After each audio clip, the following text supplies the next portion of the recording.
While most people spend their lives trying to find themselves, Pessoa spent his deliberately fragmenting himself into dozens of distinct personalities, each with their own philosophies, writing styles, and complete biographies.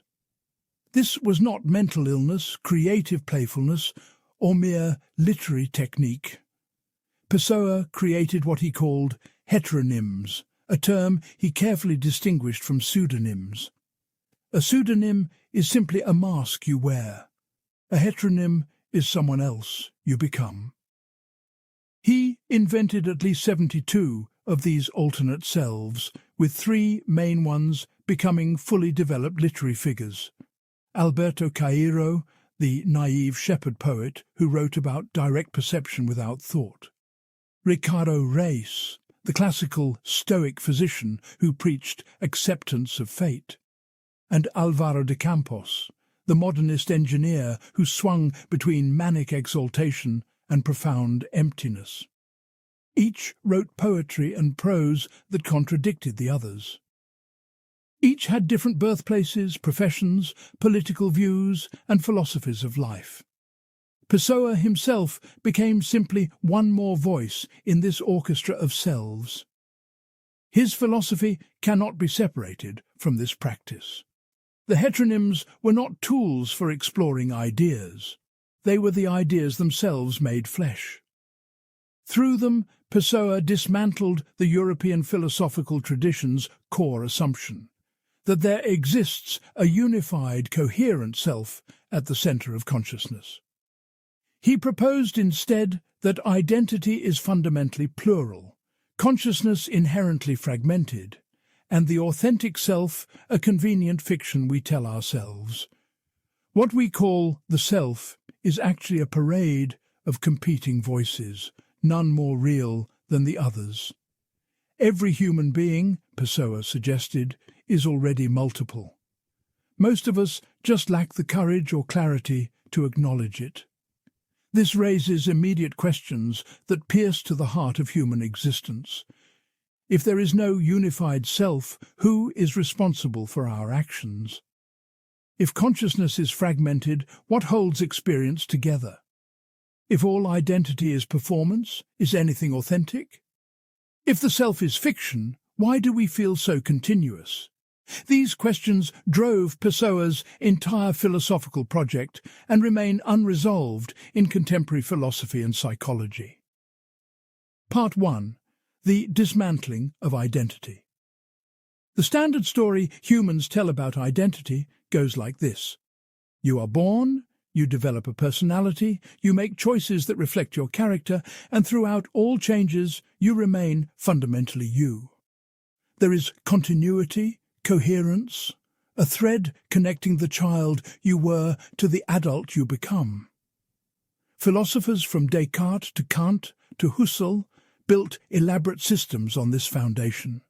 Psychology assumes it, law depends on it.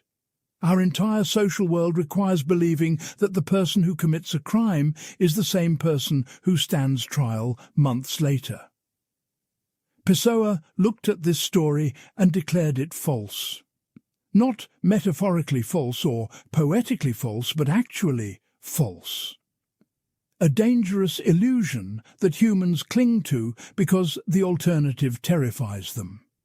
His heteronym system was designed to reveal this truth experientially. By creating distinct personalities and inhabiting them fully, he demonstrated that what we call identity is not discovered but constructed. It is not essential but performed, not singular but multiple. Consider Alberto Cairo, whom Pessoa described as his master. Cairo was born in Lisbon in 1889, but spent most of his life in the countryside. He had minimal education and supposedly knew almost nothing of literature or philosophy. His poetry celebrates pure sensation without interpretation. When Cairo sees a flower, he sees a flower, nothing more. No metaphor, no symbol, no deeper meaning. Just the immediate experience of colour and form. His most famous work, The Keeper of Sheep contains lines like, "To think is to not understand. The universe is not explained, it is seen. For Cairo, thinking destroys direct perception. Philosophy builds walls between consciousness and reality. The goal is to unlearn everything that separates you from immediate experience." Now consider Ricardo Reis, created as Cairo's disciple, but philosophically opposed to him in crucial ways. Reis was born in Porto in 1887, studied medicine at a Jesuit school, and eventually fled to Brazil after the Portuguese Republic was established, being a committed monarchist. He writes elaborate odes in classical Latin and Greek forms, influenced by Horace and Stoic philosophy. Where Cairo lives in the eternal present of pure sensation, Reis obsesses over fate, mortality, and the futility of resistance. His philosophy: accept whatever happens with tranquility, enjoy fleeting pleasures moderately, and never delude yourself about controlling outcomes. Life is predetermined. Struggle is pointless. The wise person cultivates indifference to what cannot be changed. Then comes Álvaro de Campos, the most volatile of the three. Campos was born in Tavira in 1890, became a naval and mechanical engineer, studied in Glasgow, and travelled extensively. He writes in explosive free verse, influenced by Walt Whitman and Italian Futurism. His early poems, like Triumphal Ode and Maritime Ode, express a manic desire to be everything, to feel everything, to absorb all sensations simultaneously. "I want to be drunk on everything," he declares, "to feel everything in every way." But his later work descends into crushing depression and existential emptiness, expressing alienation from modernity, from others, from himself. One heteronym sees too much, one too little, one everything at once, then nothing at all. These are not variations on a theme. They are fundamentally incompatible worldviews emerging from a single human being. Cairo rejects thought. Reis embraces Stoic philosophy. Campos oscillates between extremes. One celebrates nature, another classical civilization, another industrial modernity. One writes in simple Portuguese with grammatical errors, another in sophisticated classical meters, another in chaotic modernist fragments. Each has his own birthday, biography, handwriting, and signature. The philosophical implications are devastating. If one person can contain these contradictory selves so completely that they produce distinct bodies of literary work, what does that say about identity? The traditional answer would be that Pessoa was the real self using masks to explore ideas. But Pessoa rejected this explanation. He insisted the heteronyms were not masks he wore, but selves he became. When writing as Cairo, he was Cairo. The Fernando Pessoa identity was no more real than any other. Just another construction, another performance, possibly the least authentic of all, since it tried to pretend toward unity. This connects to Sensationism, the philosophical framework Pessoa developed in his 20s. Sensationism built on empiricist philosophy, particularly Condillac, but radicalized it. The core claim: everything begins and ends with sensation. Not thought, not reason, not transcendent spirit or eternal soul, but immediate sensory experience. All ideas, beliefs, identities emerge from sensation. All art must return to sensation. All philosophy that floats free of sensory experience is empty abstraction. But Pessoa pushed this further than traditional empiricism. For him, sensations could be cultivated, multiplied, refined into art. The goal was not passive reception of experience, but active creation of sensation. Each heteronym represented a different way of sensing reality. Cairo practices direct sensation without conceptual overlay. Reis filters sensation through stoic acceptance. Campos amplifies sensation to overwhelming intensity. The multiplication of selves meant multiplication of possible sensations, different ways of experiencing the world. This reveals why the heteronyms matter philosophically. They were not a literary game. They were an existential technology for expanding consciousness beyond the prison of singular identity. Most humans experience reality through one narrow lens. Pessoa demonstrated that consciousness could fragment productively, that multiplicity was not madness but method, that the supposed unity of self was actually a limitation to be overcome. Yet here is where critics begin raising objections. First, the practical problem. If identity is purely constructed and fundamentally multiple, how does anyone maintain coherence enough to function? Pessoa himself struggled with this. He worked as a commercial translator, lived alone, published almost nothing during his lifetime, and died at 47 from cirrhosis. His personal life was famously empty.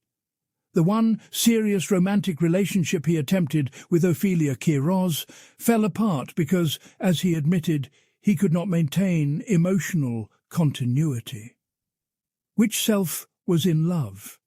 Which self would show up tomorrow?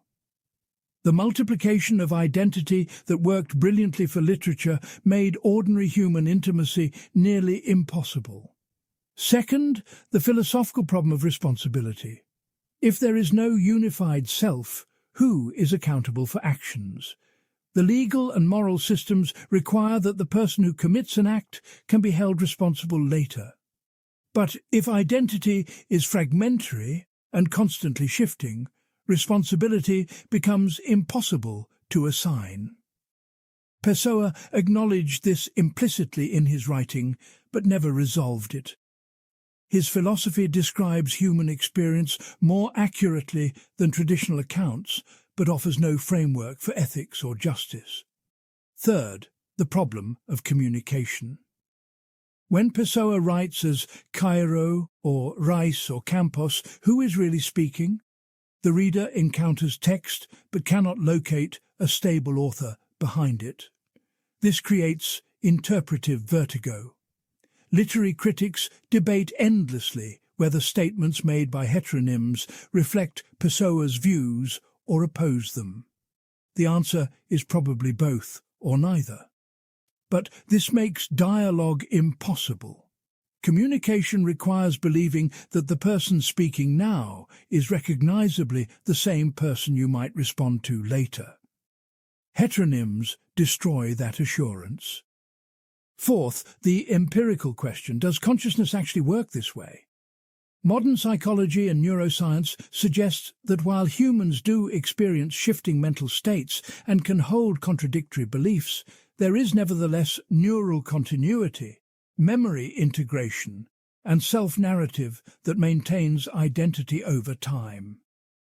Multiple personality disorder, now called dissociative identity disorder, is considered pathological precisely because the normal integration fails. Pessoa might respond that the pathology is actually enforcing integration, that humans suffer from their desperate clinging to unified selfhood. But this remains speculative. Fifth, scholars debate whether Pessoa actually believed his philosophy or whether the heteronyms were sophisticated aesthetic experimentation. Some argue he was genuinely multiple, that the heteronyms emerged spontaneously as authentic expressions of different aspects of himself. Others suggest it was highly controlled literary performance, Pessoa pulling strings behind the curtain. The evidence supports both readings. On March 8, 1914, Pessoa described having what he called his triumphal day, when Cairo suddenly appeared fully formed, and he wrote 30 poems in rapid succession. This suggests involuntary psychological phenomenon. Yet he also wrote detailed theoretical texts explaining sensationism and planning heteronym relationships, suggesting deliberate construction. The deeper you examine Pessoa's philosophy of identity, the more it reveals uncomfortable truths about human existence while simultaneously falling apart in application. Yes, identity is more fluid and constructed than we typically acknowledge. Yes, humans contain multitudes and contradiction. Yes, the unified self is partly illusion sustained by narrative and memory. But we cannot actually live as pure multiplicity. We need continuity to form relationships, accept responsibility, and navigate time. Complete fragmentation means isolation and dysfunction. This tension between philosophical insight and practical impossibility runs through all of Pessoa's work. He saw more clearly than almost anyone how identity functions, but his very clarity made normal life unbearable. The heteronyms were simultaneously his greatest achievement and his existential trap. They proved his point by destroying him. Part 2. Reality, Fiction, and the Book of Disquiet. The Book of Disquiet represents Pessoa's most sustained meditation on the relationship between reality and fiction, consciousness and dream, living and imagining. Written primarily through his semi-heteronym Bernardo Soares, this massive fragmentary work sat unpublished in a trunk until decades after Pessoa's death. It consists of over 400 disconnected entries ranging from a paragraph to several pages, with no plot, no clear structure, no resolution, just pure philosophical introspection on the nature of existence. Soares is described as an assistant bookkeeper in a Lisbon fabric office, a modest man who lives in a rented room and spends his days doing mundane commercial work. His external life is almost completely empty, but his internal life explodes with philosophical reflection on every aspect of existence. The book's central insight appears early. I was someone else for a long time, since birth and consciousness, and suddenly I've woken up in the middle of a bridge, leaning over the river and knowing that I exist more solidly than the person I was up till now.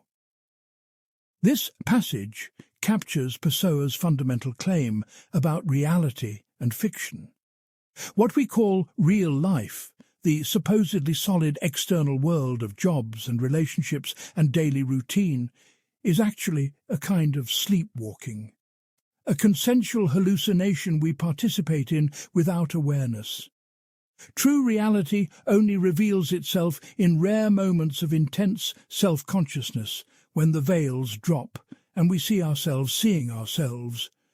But these moments are unbearable.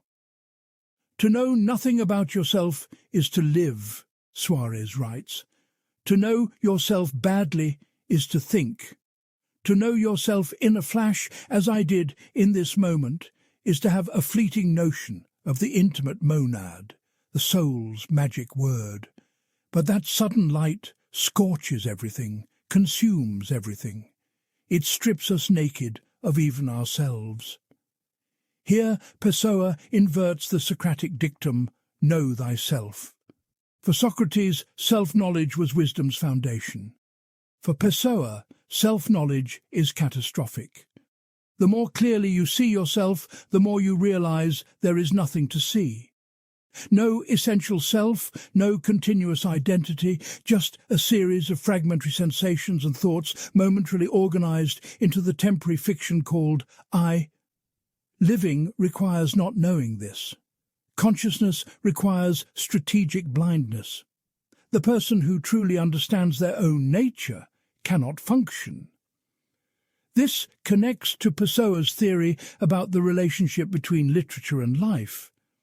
Most people assume literature is secondary to life, a representation or reflection of primary reality. You live, then you write about living. Experience comes first, art second. Pessoa reversed this hierarchy. For him, literature is more real than life. To write is to forget, Suarez declares. Literature is the most agreeable way of ignoring life.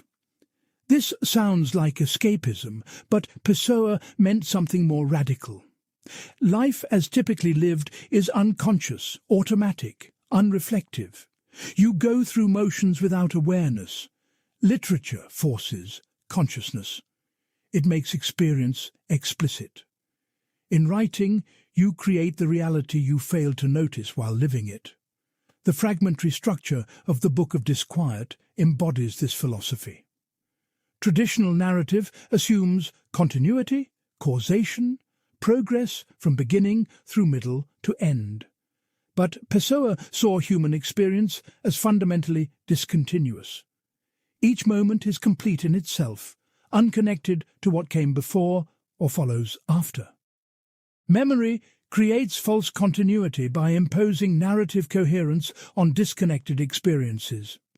The fragmented structure of Disquiet resists this falsification. Each entry stands alone. No accumulation, no development, no resolution. Just moment after moment of acute consciousness examining itself. Consider this passage. I'm always astonished whenever I finish anything. Astonished and depressed. My desire for perfection should prevent me from ever finishing anything. It should prevent me even from starting. This reveals Pessoa's philosophy of action. All action requires believing that doing something matters, that outcomes have significance, that the future will vindicate present effort. But if reality is fundamentally fictive and identity fundamentally fragmented, action becomes impossible to justify. Why would one fragmentary self undertake effort for the benefit of a different fragmentary self that will exist tomorrow? The goal of perfection cannot be reached because there is no stable self to reach it. This creates what scholars call Pessoa's paralysis problem. His philosophy describes experience accurately, but makes engagement with the world impossible. Suarez lives almost entirely in his head. External events barely register. I live always in the present, he writes. I know nothing of the future and no longer have a past. The former weighs me down with 1,000 possibilities, the latter with the reality of nothingness. Without past or future, without believing in continuity or consequences, what remains is pure, present-tense consciousness, observing itself. Fascinating philosophically, devastating practically. The Book of Disquiet also develops what could be called Pessoa's phenomenology of everyday life. While academic phenomenology, from Husserl to Heidegger, focused on abstract questions about consciousness and being, Pessoa practiced phenomenology through minute attention to ordinary experience. Suarez describes in extraordinary detail the quality of afternoon light on Lisbon streets, the texture of boredom during office work, the specific feeling of watching strangers in cafes, the particular emptiness of Sunday afternoons. These descriptions achieve philosophical significance by revealing the strangeness of normal life. I feel as if I'm always on the verge of waking, Suarez writes. I'm always sleepy with a sleep that isn't mine, as if the soul that inhabits me were dreaming me.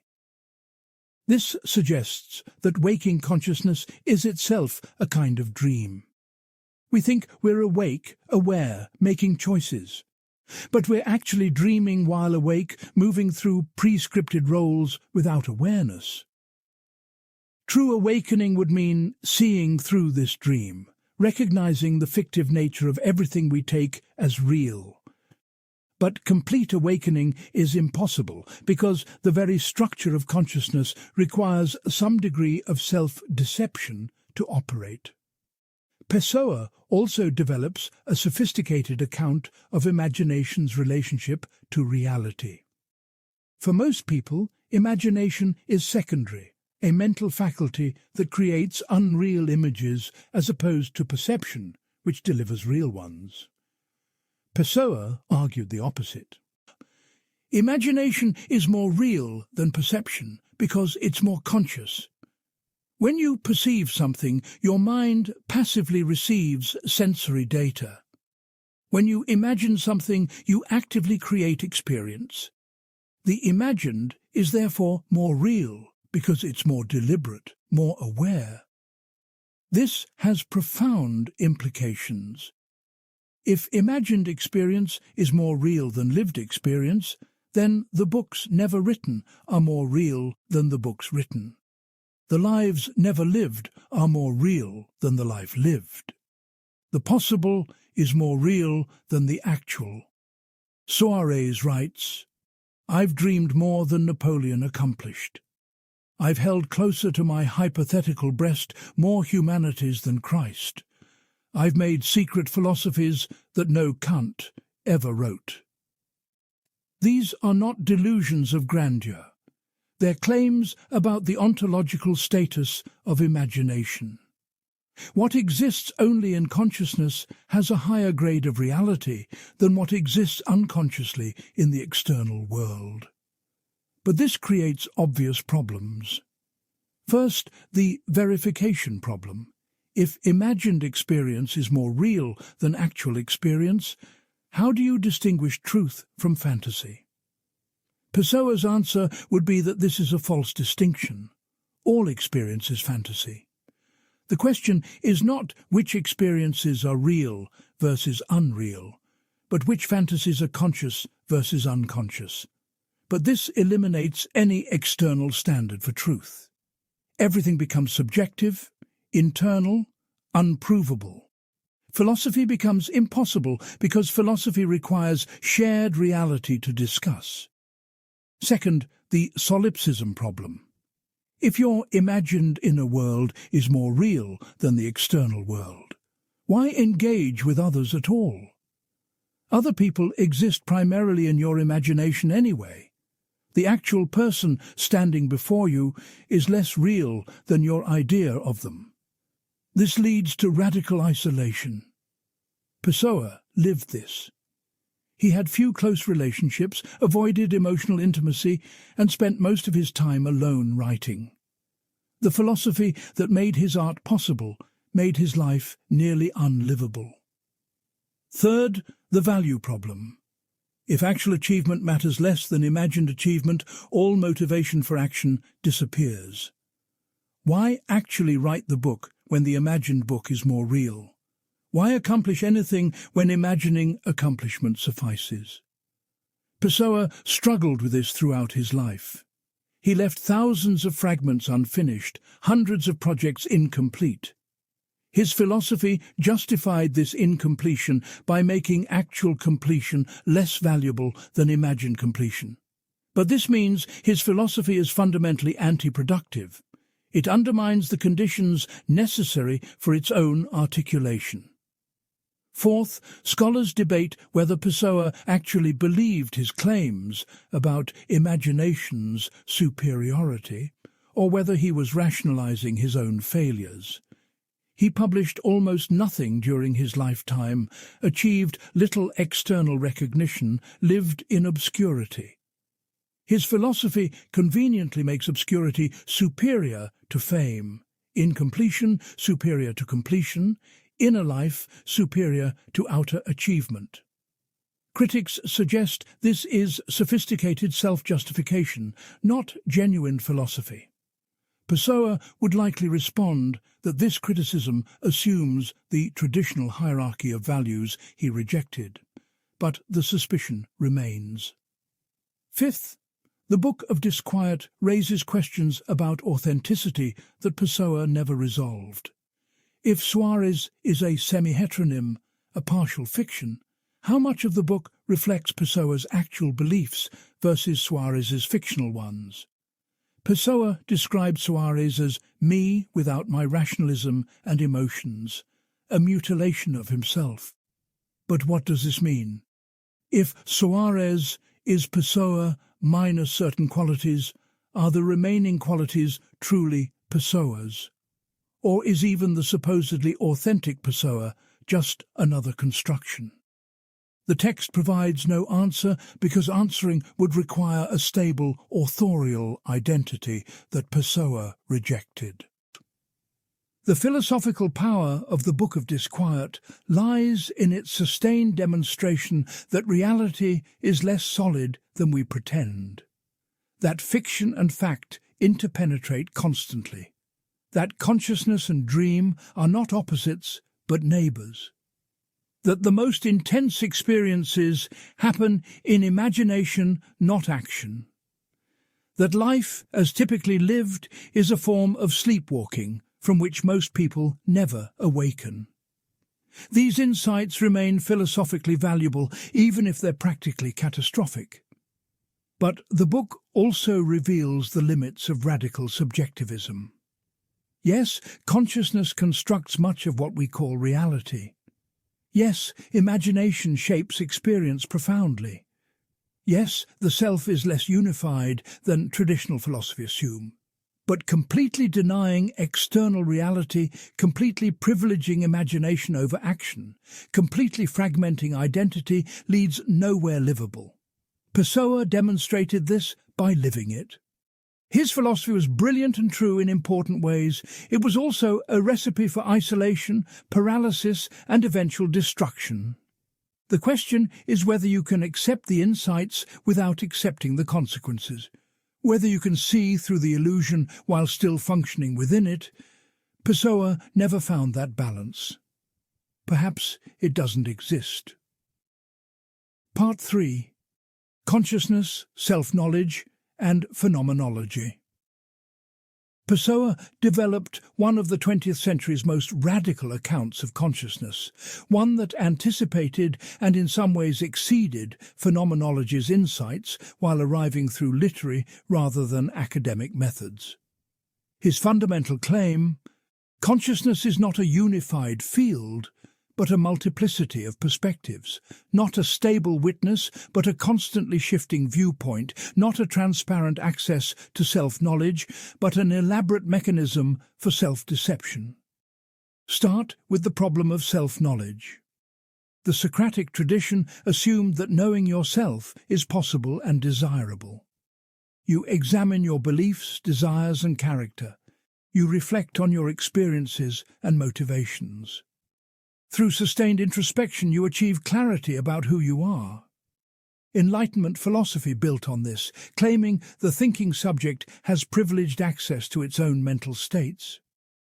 Descartes made this the foundation of certainty. I think, therefore, I am. Whatever else I doubt, I cannot doubt that I am doubting. Self-awareness is epistemology's bedrock. Pessoa dismantled this entirely. For him, the self that claims to know itself is already a fiction. There is no stable self to know. Consciousness is a parade of temporary coalescences, momentary organizational patterns that emerge and dissolve. What we call the self is a narrative we construct retrospectively to impose coherence on fundamentally incoherent experience. I realize that I was all error and deviation, Suarez writes, that I never lived, that I existed only insofar as I filled time with consciousness and thought. The supposedly solid self dissolves under examination into nothing but thinking about thinking, consciousness observing consciousness. This connects to what scholars call Pessoa's phenomenological method, though he never used the term. Phenomenology, as developed by Husserl, aimed to describe consciousness as it presents itself, bracketing questions about external reality to focus on the structures of experience. Pessoa did something similar but more radical. Where Husserl sought essential structures underlying all consciousness, Pessoa found only variation and multiplicity. Where Husserl assumed a transcendental ego organizing experience, Pessoa found a void where the ego should be. Consider his description of suddenly becoming conscious of himself.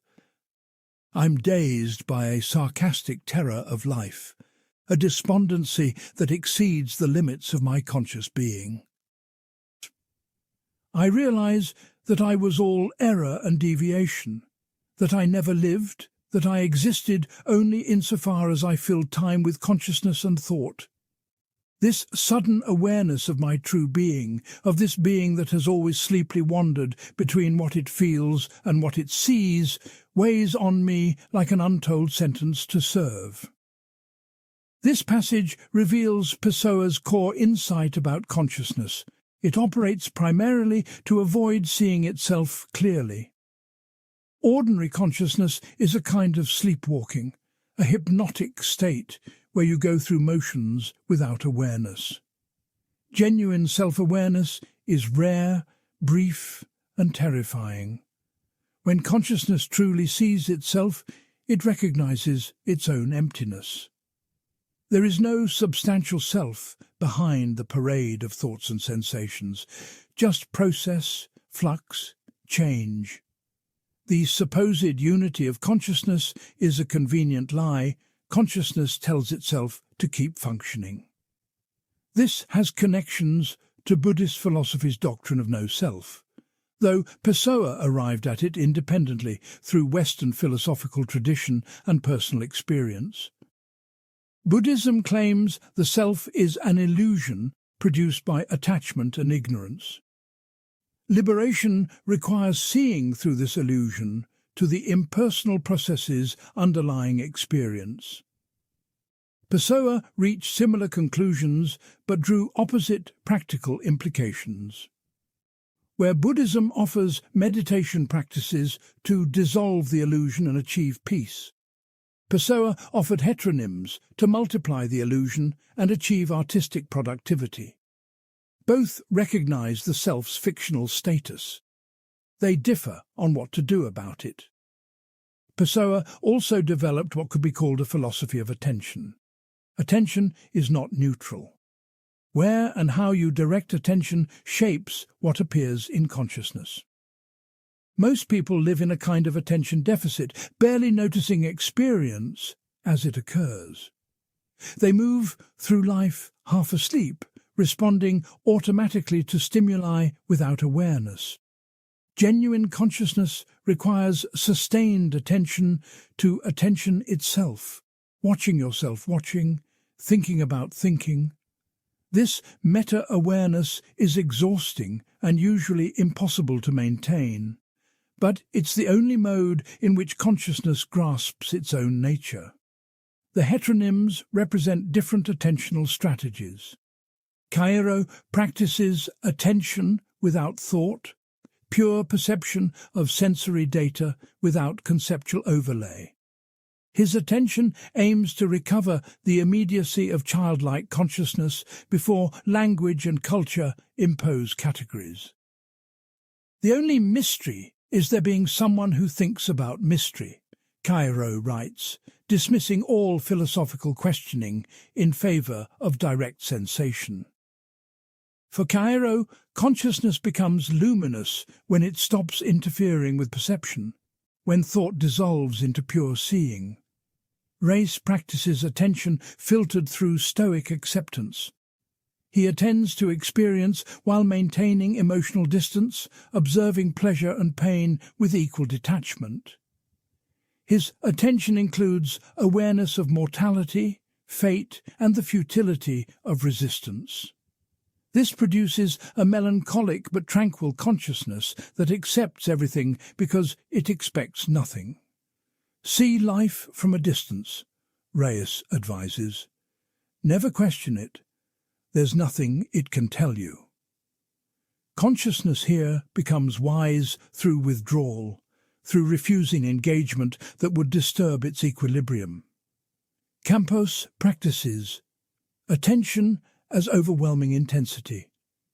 His attention tries to grasp everything simultaneously, to feel all sensations at once, to contain all possible experiences. This produces manic expansion followed by depressive collapse. "I want to be everybody," Campos declares in his early work. But the attempt to extend consciousness infinitely results in fragmentation and exhaustion. Later, he writes, "I'm nothing. I'll never be anything. I can't want to be anything. Apart from that, I have in me all the dreams of the world." Consciousness, pushed to maximum intensity, breaks apart. These three strategies map different possibilities for how consciousness can orient itself toward experience. Direct perception without thought, stoic detachment with awareness of limits, manic expansion toward infinite possibility. Each has advantages and costs. Each reveals something true about consciousness while excluding other truths. Pessoa's brilliance was recognizing that no single attentional strategy captures the full range of conscious experience. You need multiple perspectives, multiple selves, multiple ways of being conscious. But this raises the binding problem. If consciousness is fundamentally multiple, what creates even temporary unity? How do these different attentional modes coordinate?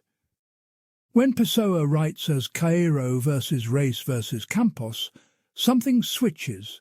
Some meta-level process selects which heteronym to activate. But what is that process? If there's no unified self, what does the switching? Pessoa never answered this. His philosophy describes multiplicity brilliantly, but cannot explain how multiplicity organizes itself even temporarily. Scholars connect Pessoa's account of consciousness to several philosophical traditions. The Nietzschean comparison is obvious. Nietzsche also attacked the unified self, claiming it thinks rather than I think, making consciousness an impersonal process rather than personal activity. Both rejected the Cartesian subject and the Christian soul. Both emphasized will to power or will to create as primary over rational deliberation. Both used literary philosophical methods rather than systematic argumentation. But Nietzsche maintained a vision of self-overcoming, of creating yourself through disciplined effort. Pessoa offered no such project. His heteronyms don't overcome anything. They simply exist in parallel, each complete in itself. The comparison to William James's psychology is also instructive. James described consciousness as a stream, constantly flowing, never identical from moment to moment.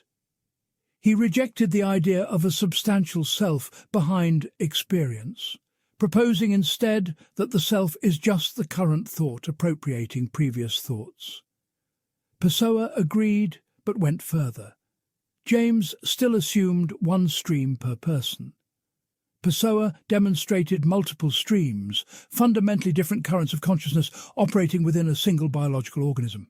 This is either a profound extension of James's insights or a confusion between literary technique and psychological reality. Some scholars connect Pessoa to later developments in consciousness studies and cognitive science. The modular mind hypothesis proposes that human cognition consists of multiple semi-independent processing systems, not a unified central processor. Different modules handle perception, language, memory, social cognition. These modules can conflict, producing the sense of internal disagreement or uncertainty. Pessoa's heteronyms might be literary expressions of actual cognitive architecture, exaggerated for artistic purposes but based in real features of how minds work. Or they might be purely invented, bearing no relationship to actual mental structure. The empirical evidence doesn't clearly favour either interpretation. The practical problem with Pessoa's account of consciousness is that it makes decision-making impossible. If consciousness is fundamentally multiple, with no stable self to make choices, how does anyone decide anything? Every choice requires believing that the person choosing is the same person who will experience the consequences. But if identity is discontinuous, choice becomes arbitrary. Why should the self existing now sacrifice for a different self that will exist tomorrow? Pessoa lived this problem. He famously struggled with decision-making, often unable to complete tasks or commit to plans. His philosophy explained why decision-making is philosophically dubious, but offered no practical alternative. Another issue. Pessoa's account makes communication problematic. Language assumes the speaker intends meaning that a listener can recover. But if there's no stable speaker, just shifting perspectives and fragmentary selves, communication becomes accident rather than achievement. You might think you're communicating Cairo's views, but race interrupts, and Campos misunderstands, and Pessoa himself doesn't exist to adjudicate. The text means whatever the current reader and current writer self construct together. This is creative but anarchic. It destroys the possibility of stable meaning. The deepest issue is the performative contradiction built into Pessoa's philosophy. He claims there is no unified self, but someone had to organize the heteronyms, create their biographies, distribute poems among them, and maintain the system over decades. That coordinating activity requires exactly the kind of unity Pessoa denied. You might say the heteronyms emerged spontaneously, that Pessoa was genuinely multiple, but even spontaneous emergence of distinct personalities requires some biological substrate maintaining continuity, providing the platform on which personalities appear. Pessoa's philosophy cannot account for its own conditions of possibility. Yet, despite these problems, Pessoa's phenomenology of consciousness remains philosophically valuable. He demonstrated through sustained literary practice that consciousness is far stranger and more multiple than traditional philosophy acknowledged. That self-knowledge is not transparent access to inner truth, but recursive process of observation creating what it observes. That attention shapes experience more than we typically recognize. That the supposedly unified self is actually a collection of competing voices and perspectives loosely coordinated through narrative. These insights survive even if the extreme conclusions don't. The question is whether you can accept consciousness's multiplicity without concluding there's no self at all. Whether you can recognize identity's constructed nature without denying continuity entirely. Whether you can acknowledge the heterogeneity of inner experience without fragmenting into paralysis. Pessoa pushed consciousness studies to its logical extreme and discovered that extreme consciousness cannot maintain itself. Perhaps moderate consciousness, partially aware of its own nature but not completely transparent to itself, is the only sustainable mode. Full self-knowledge might be impossible not because we lack the capacity, but because consciousness cannot function under complete self-scrutiny. The self that knows itself completely ceases to be a self at all. Part 4. Sensationism and Aesthetic Philosophy. Sensationism represents Pessoa's most systematic attempt to articulate a philosophical foundation for modernist art. Developed in the early 1910s alongside his friend Mario de Sacarneiro, Sensationism proposed a new aesthetic grounded in the primacy of sensation over thought, multiplicity over unity, and artistic construction over natural expression. Though Pessoa wrote manifestos and theoretical essays explaining it, Sensationism is best understood through the practice of the heteronyms themselves. The core principle: all art begins and ends in sensation. Not ideas, not emotions, not moral lessons or political messages, but immediate sensory experience. The artwork's purpose is not to represent reality or express feeling, but to create sensation in the perceiver. Traditional aesthetics assumed art imitates nature or reveals truth. Romantic aesthetics assumed art expresses the artist's genuine emotion. Sensationism rejected both. Art is neither imitation nor expression. Art is sensation construction. This builds on, but radicalizes, empiricist philosophy. Empiricists like Locke and Hume claimed all knowledge derives from sensory experience. Abstract ideas are combinations of simple sensations. The mind has no innate content, only the capacity to organize sensory data. Pessoa accepted this, but pushed beyond epistemology into aesthetics. If all knowledge comes from sensation, and art is a kind of knowledge, then art must maximize sensory intensity and variety. The greatest art produces the most sensations in the most ways. Pessoa distinguished three aspects of sensationist art: sensation, suggestion, and construction.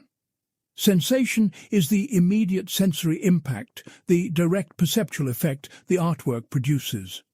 This could be visual, auditory, tactile, or the complex synesthetic combinations modernist art explored. Suggestion is the capacity to evoke sensations beyond those directly presented, to trigger chains of association that multiply the initial sensory effect. Construction is the deliberate artistic organization that creates and controls these sensory and suggestive effects. Not spontaneous expression, but careful architecture. Consider how the heteronyms embody these principles. Cairo focuses almost entirely on direct sensation. His poems present pure perception without interpretation. The Tagus is more beautiful than the river running through my village, but the Tagus is not more beautiful than the river running through my village, because the Tagus is not the river running through my village. No metaphor, no abstraction, just the irreducible specificity of sensory experience. Each sensation is complete in itself, incomparable to others, resistant to conceptual categorization. This is sensation without suggestion, immediate without construction. Reyes adds suggestion through classical allusion and mythological reference. His poems are densely layered with references to Greek and Roman culture, making each line evoke networks of association. You read about rivers and think of Lethe, about roses and remember Tempus Fugit, about gods and recall entire cosmologies. Suggestion multiplies sensation exponentially. But Reyes also emphasizes construction. His poems follow strict classical meters, elaborate stanza patterns, and sophisticated rhetorical structures. Every word is carefully positioned. Nothing is spontaneous. The effect of naturalness is itself constructed. Campos represents maximum intensity on all three dimensions. His early odes produce overwhelming sensory bombardment. Mechanical noises, industrial landscapes, crowds, speed, machinery, chaos. The sensations come too fast to process individually, creating an experience of sensory overload. The suggestion is equally intense, with references to technology, imperialism, modernity, fragmentation cascading through the poems, and the construction appears chaotic, but is actually controlled, using free verse that seems spontaneous but follows careful patterns of acceleration and deceleration. Sensationism also involves what Pessoa called depersonalization. Traditional aesthetics valued sincerity, Authenticity, the artist expressing genuine feeling. Sensationism reversed this. The goal is not to express yourself, but to eliminate yourself. The artist should disappear into the artwork, becoming a pure medium through which sensations pass. This is why the heteronyms matter aesthetically. They allow complete depersonalization. Pessoa doesn't express his feelings. He creates fictional persons who create sensations. The artwork becomes autonomous, freed from biographical explanation or authorial intention. This connects to broader modernist developments. Sensationism, T.S. Eliot's theory of impersonality, developed independently around the same time, makes similar claims. Poetry is not a turning loose of emotion, but an escape from emotion. Not the expression of personality, but an escape from personality. Ezra Pound's imagism demanded direct treatment of the thing, no unnecessary words, no abstraction. Futurism celebrated technological sensation and mechanical aesthetics. Sensationism fits this broader modernist rejection of romantic self-expression in favour of constructed artifact. But Pessoa's version has distinctive features. Where Eliot's impersonality still assumes a unified tradition that individual poets serve, Pessoa's depersonalization fragments tradition into multiple, incompatible perspectives. Where Pound's imagism seeks the exact word for the exact thing, Pessoa's sensationism multiplies perspectives to show there is no exact thing, only different ways of sensing. Where Futurism celebrated one kind of sensation, modern industrial experience, Pessoa demonstrated that sensation itself is multiple, that different sensory modes produce different realities. The aesthetic implications are profound. If art is sensation construction rather than self-expression, traditional criteria for evaluation dissolve. You cannot judge art by sincerity, because sincerity is irrelevant. You cannot judge by truth to reality, because art creates reality rather than reflecting it.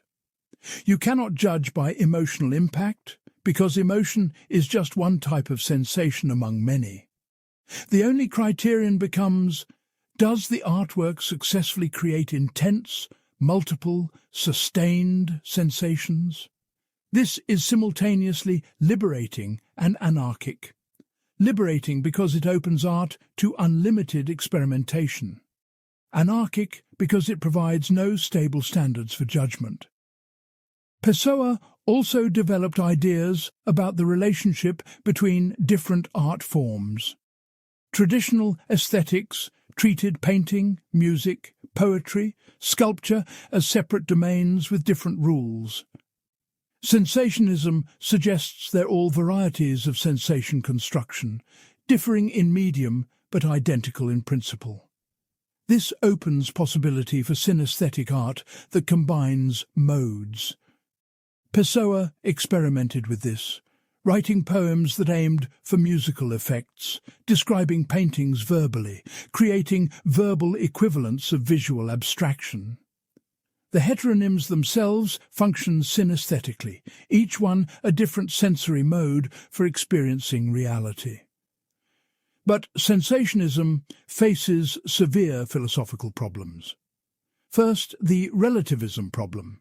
If all art is equally valid, as long as it creates sensation, how do you distinguish good art from bad? Pessoa never provided satisfactory answer. He would likely say the question is wrongly posed, that good and bad are obsolete categories. But this makes criticism impossible. You can describe sensations artworks produce, but cannot evaluate them. This reduces aesthetics to psychology, cataloguing effects without assessing value. Second, the communication problem. If art is pure sensation construction without expressive intention, what enables communication between artist and audience? Traditional aesthetics assumed art communicates meaning, feeling, or vision from artist to viewer. Sensationism denies this. But if nothing is communicated, why create art at all? Pessoa might answer that sensation itself is what's transmitted. But sensations are inherently subjective. The sensation you experience viewing an artwork differs radically from anyone else's. So what exactly is shared? Third, the meaning problem. Sensationism seems to eliminate semantic content, treating artworks as pure sensory stimulus. But Pessoa's poetry is intensely meaningful. The heteronyms make philosophical claims, express worldviews, articulate positions. How does this square with pure sensationism? Pessoa would probably say the meanings are themselves sensations, that conceptual content is a variety of mental sensation. But this stretches the term sensation beyond recognition. If everything is sensation, the term loses specificity and explanatory power. Fourth, the originality problem. Sensationism claims to offer a completely new aesthetic. But is it really new? Aestheticism in the late 1800s, especially Oscar Wilde and Walter Pater, already emphasized sensation over meaning.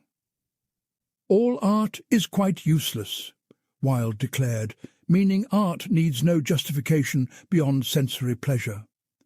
Art for art's sake already rejected moral content and social purpose. What does sensationism add? Pessoa would say the systematic application, the theoretical foundation in empiricist philosophy, and the multiplication through heteronyms. But critics can reasonably argue it's more continuation than revolution. Fifth, scholars debate whether Pessoa's actual poetry succeeds on sensationist terms. Take Cairo. His poems claim to present pure sensation without thought, but they're written in language, which is inherently conceptual. You cannot use words to escape words. Every description of sensation already interprets and categorizes it. The claim to pure perception is itself a thought about perception, contradicting its own premise. Reis faces similar problems. His poems evoke classical associations, but associations are thoughts, not sensations. Campos's bombardment of imagery still relies on linguistic meaning to convey sensory chaos. The theory can't be implemented in poetic practice because poetry is linguistic and language is conceptual. Sixth, the psychological question: do humans actually experience pure sensation? Modern cognitive science suggests not. Perception is always already interpreted. The brain doesn't receive raw sensory data and then interpret it. Interpretation happens simultaneously with sensation, embedded in perceptual processing. There is no sensation without conception, no perception without categorization. Pessoa's aesthetic assumes a phenomenology that psychology doesn't support. You cannot create pure sensation because pure sensation doesn't exist. Despite these problems, sensationism contributed valuable insights to aesthetic theory. It emphasized sensation's primacy in artistic experience, which had been neglected in favor of meaning and emotion.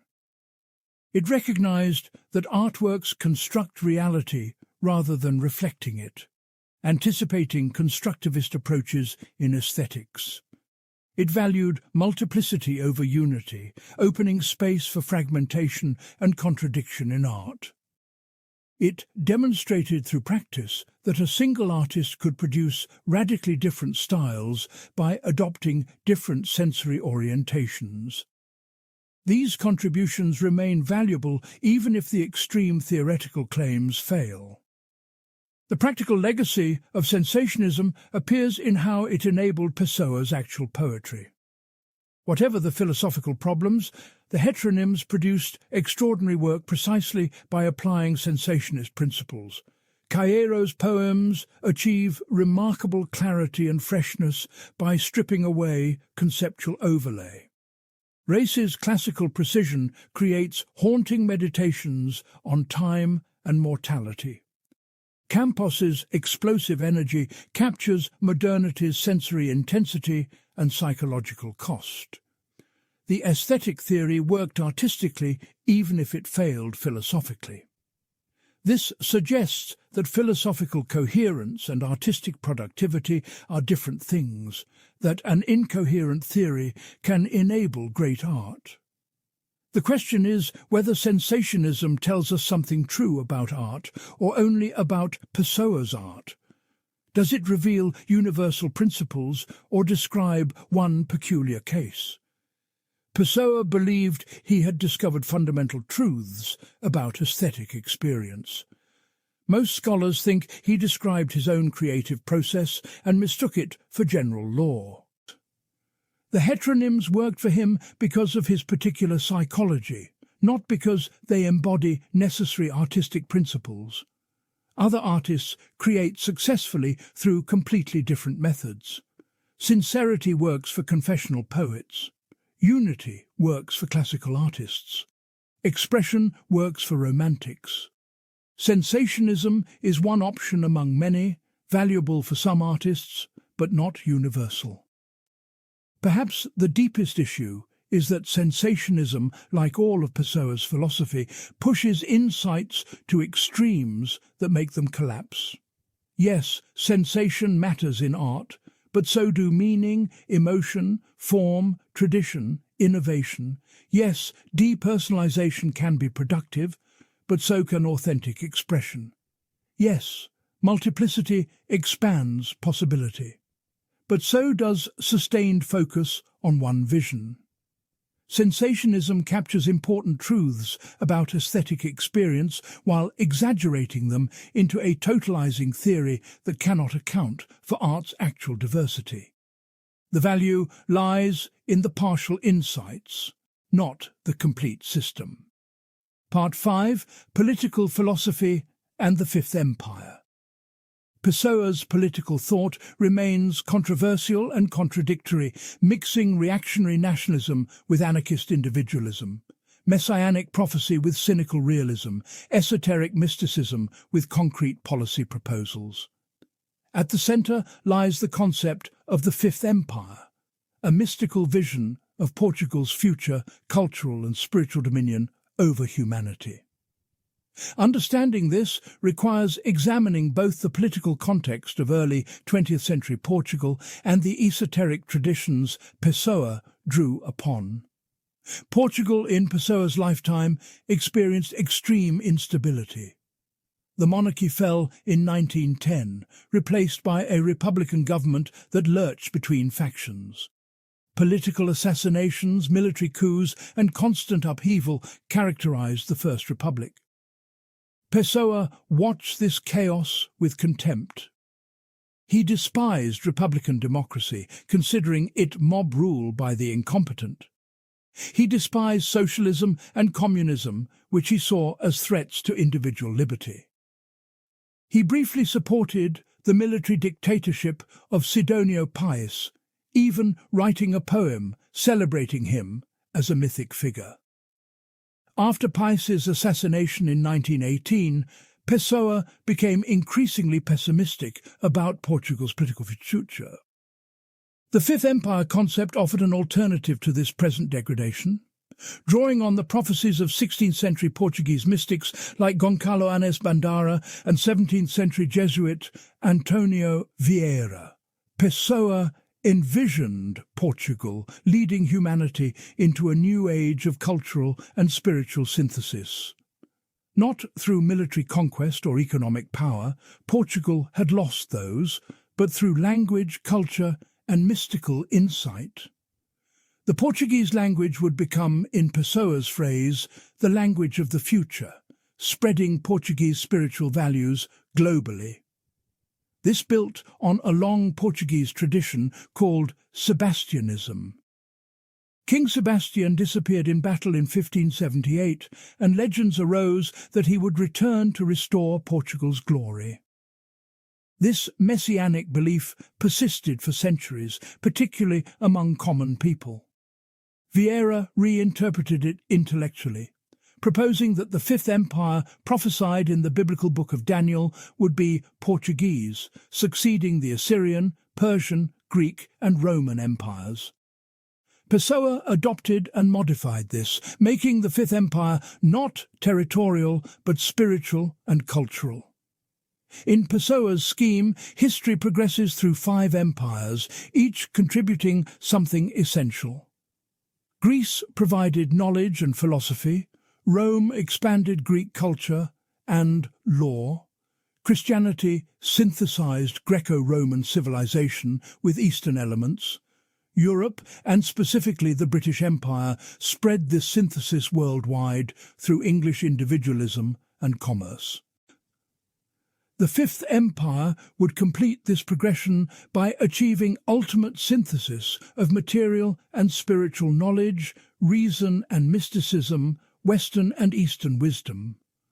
Portugal would lead this because Portuguese culture preserved connections to older spiritual traditions while remaining open to modernity.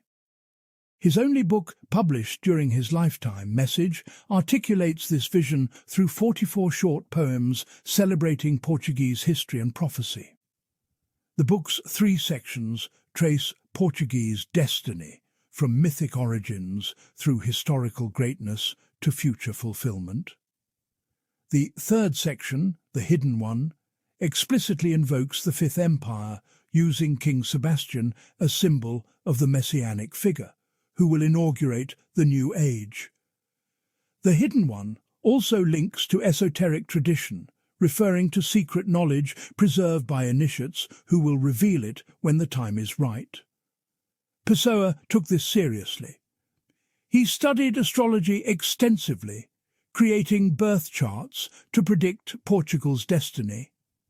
He investigated Rosicrucianism, Theosophy, Freemasonry and various occult traditions, believing they preserved esoteric wisdom necessary for the Fifth Empire's manifestation. He wrote detailed theoretical texts proposing how Portuguese cultural policy should prepare for this future.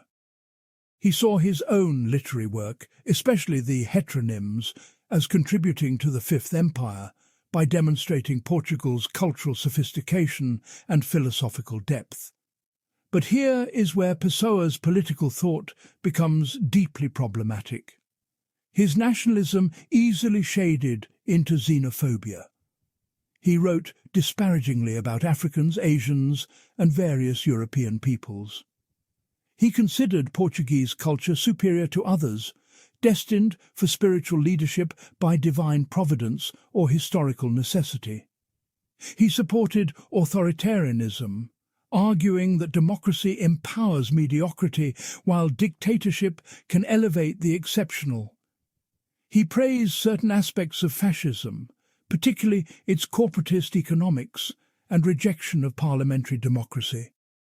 He opposed universal suffrage, believing most people lack the intelligence to govern. Scholars debate how seriously to take these positions. Some argue Pessoa was a right-wing authoritarian whose philosophy justifies dangerous political ideas.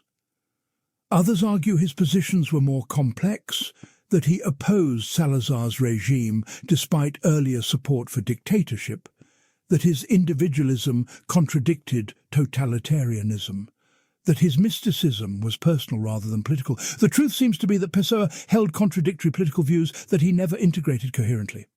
On one hand, radical individualism, Pessoa advocated minimal state interference, maximal personal freedom, and rejection of collective identity beyond voluntary association. He wrote that the state that governs best is the state that governs least, echoing anarchist sentiment. He despised mass movements, collective enthusiasm, and subordination of individual to group. He celebrated the solitary intellectual who pursues truth regardless of social approval. This strand of his thought is libertarian, opposed to all forms of collectivism. On the other hand, authoritarian nationalism, Pessoa advocated strong leadership by exceptional individuals who could guide the ignorant masses.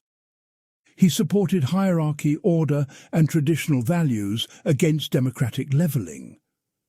He believed in Portugal's historical mission and cultural superiority. He thought prophetic insight and esoteric knowledge should guide political decisions rather than popular will. He wanted Portugal to reclaim its lost greatness through cultural and spiritual imperialism. This strand is reactionary, elitist, and potentially fascist. These contradictions never resolved. Pessoa seems to have wanted an anarchist society for exceptional individuals like himself, combined with authoritarian control of everyone else.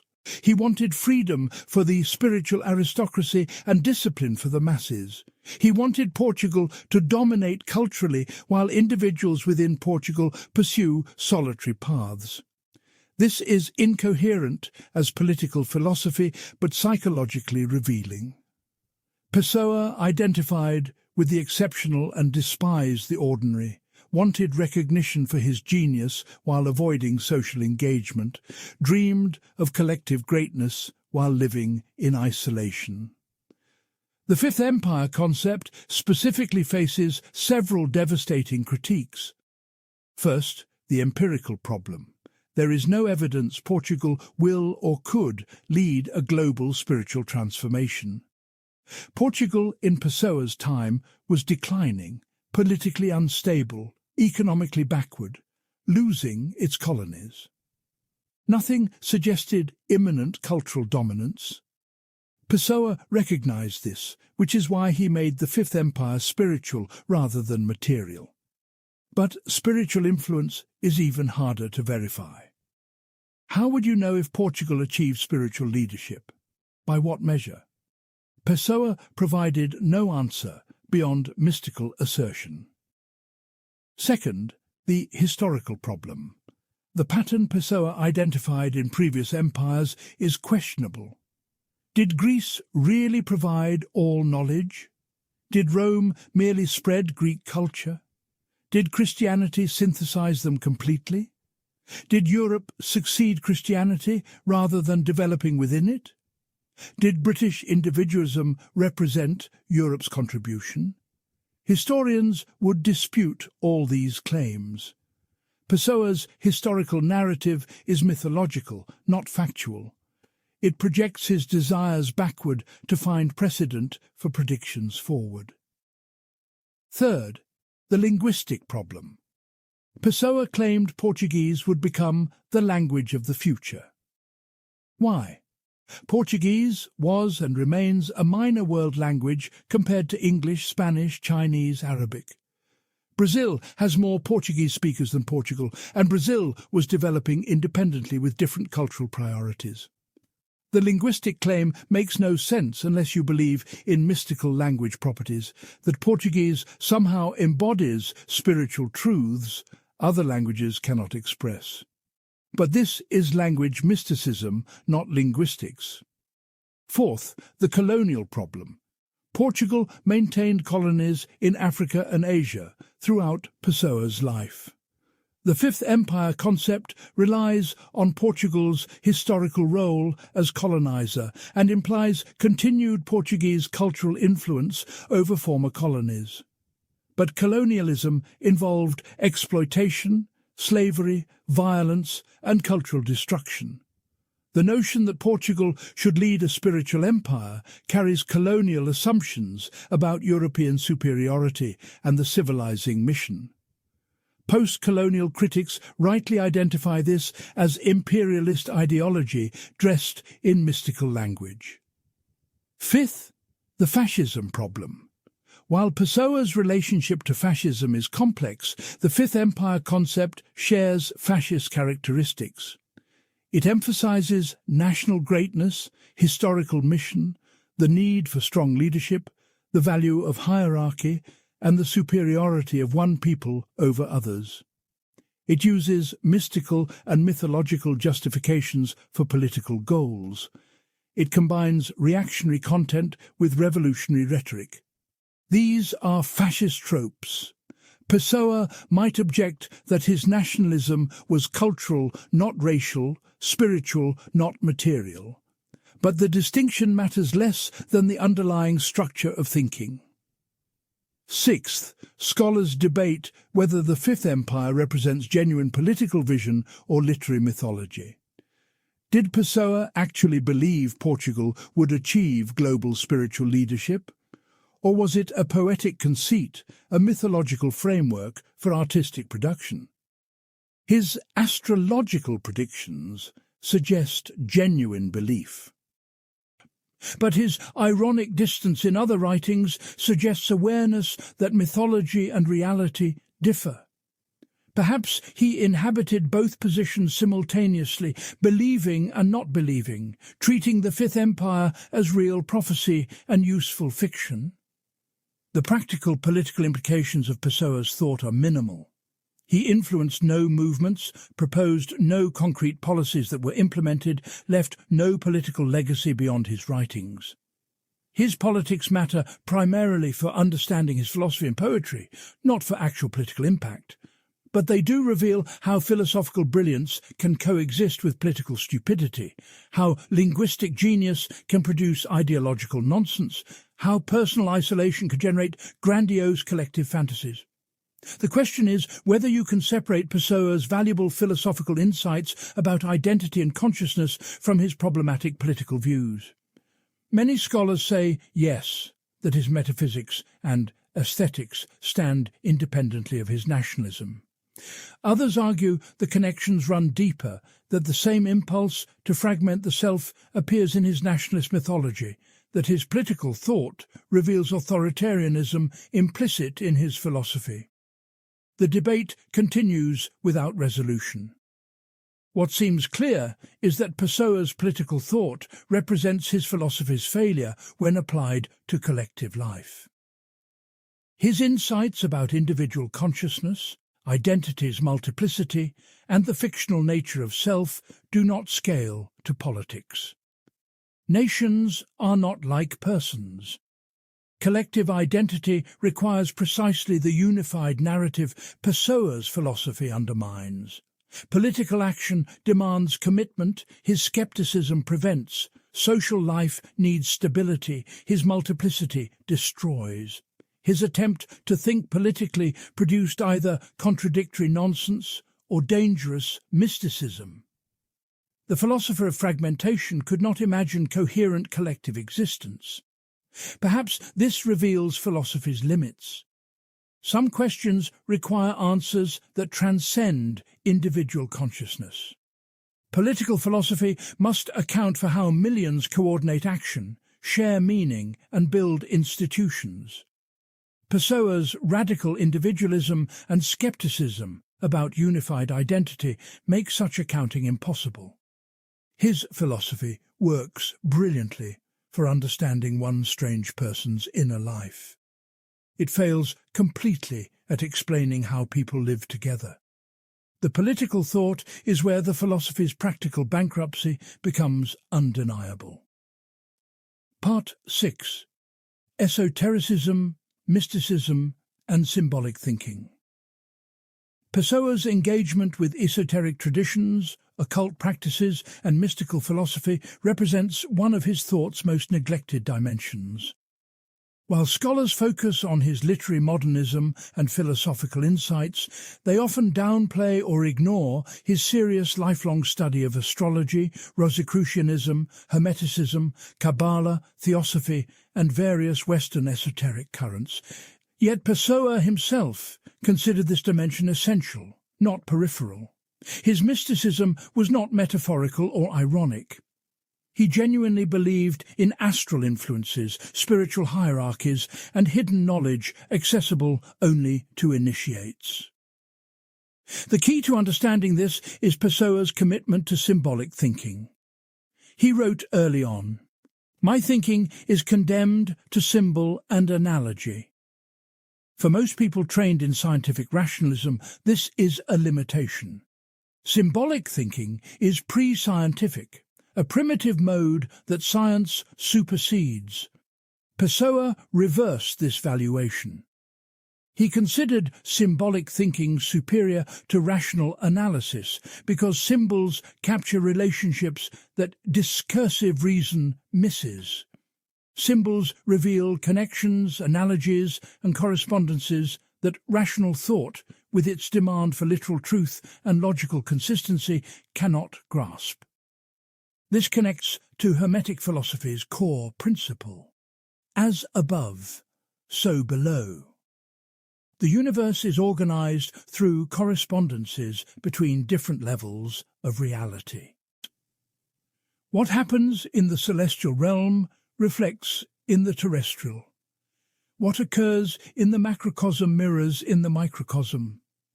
Understanding requires recognizing these correspondences, seeing patterns that connect apparently unrelated phenomena. Rational analysis separates things into categories. Symbolic thinking reveals the hidden unity underlying apparent diversity. Pessoa applied this systematically to astrology. He didn't practice astrology casually or recreationally. He cast hundreds of elaborate horoscopes, calculated planetary positions precisely, and wrote detailed astrological analyses. He created birth charts for himself, his heteronyms, historical figures, and Portugal itself. He predicted political events, personal fortunes, and cultural developments based on astrological configurations. He considered astrology a genuine science, more reliable than history or sociology for understanding human affairs. His commitment to astrology wasn't superstition. It followed from his philosophical premises. If consciousness is multiple and identity fragmented, what unifies experience? Pessoa's answer: astrological influences provide coherence. Your birth chart describes the configuration of celestial forces present at your beginning. These forces shape your character, determine possibilities, and constrain outcomes. They don't eliminate free will entirely, but establish parameters within which freedom operates.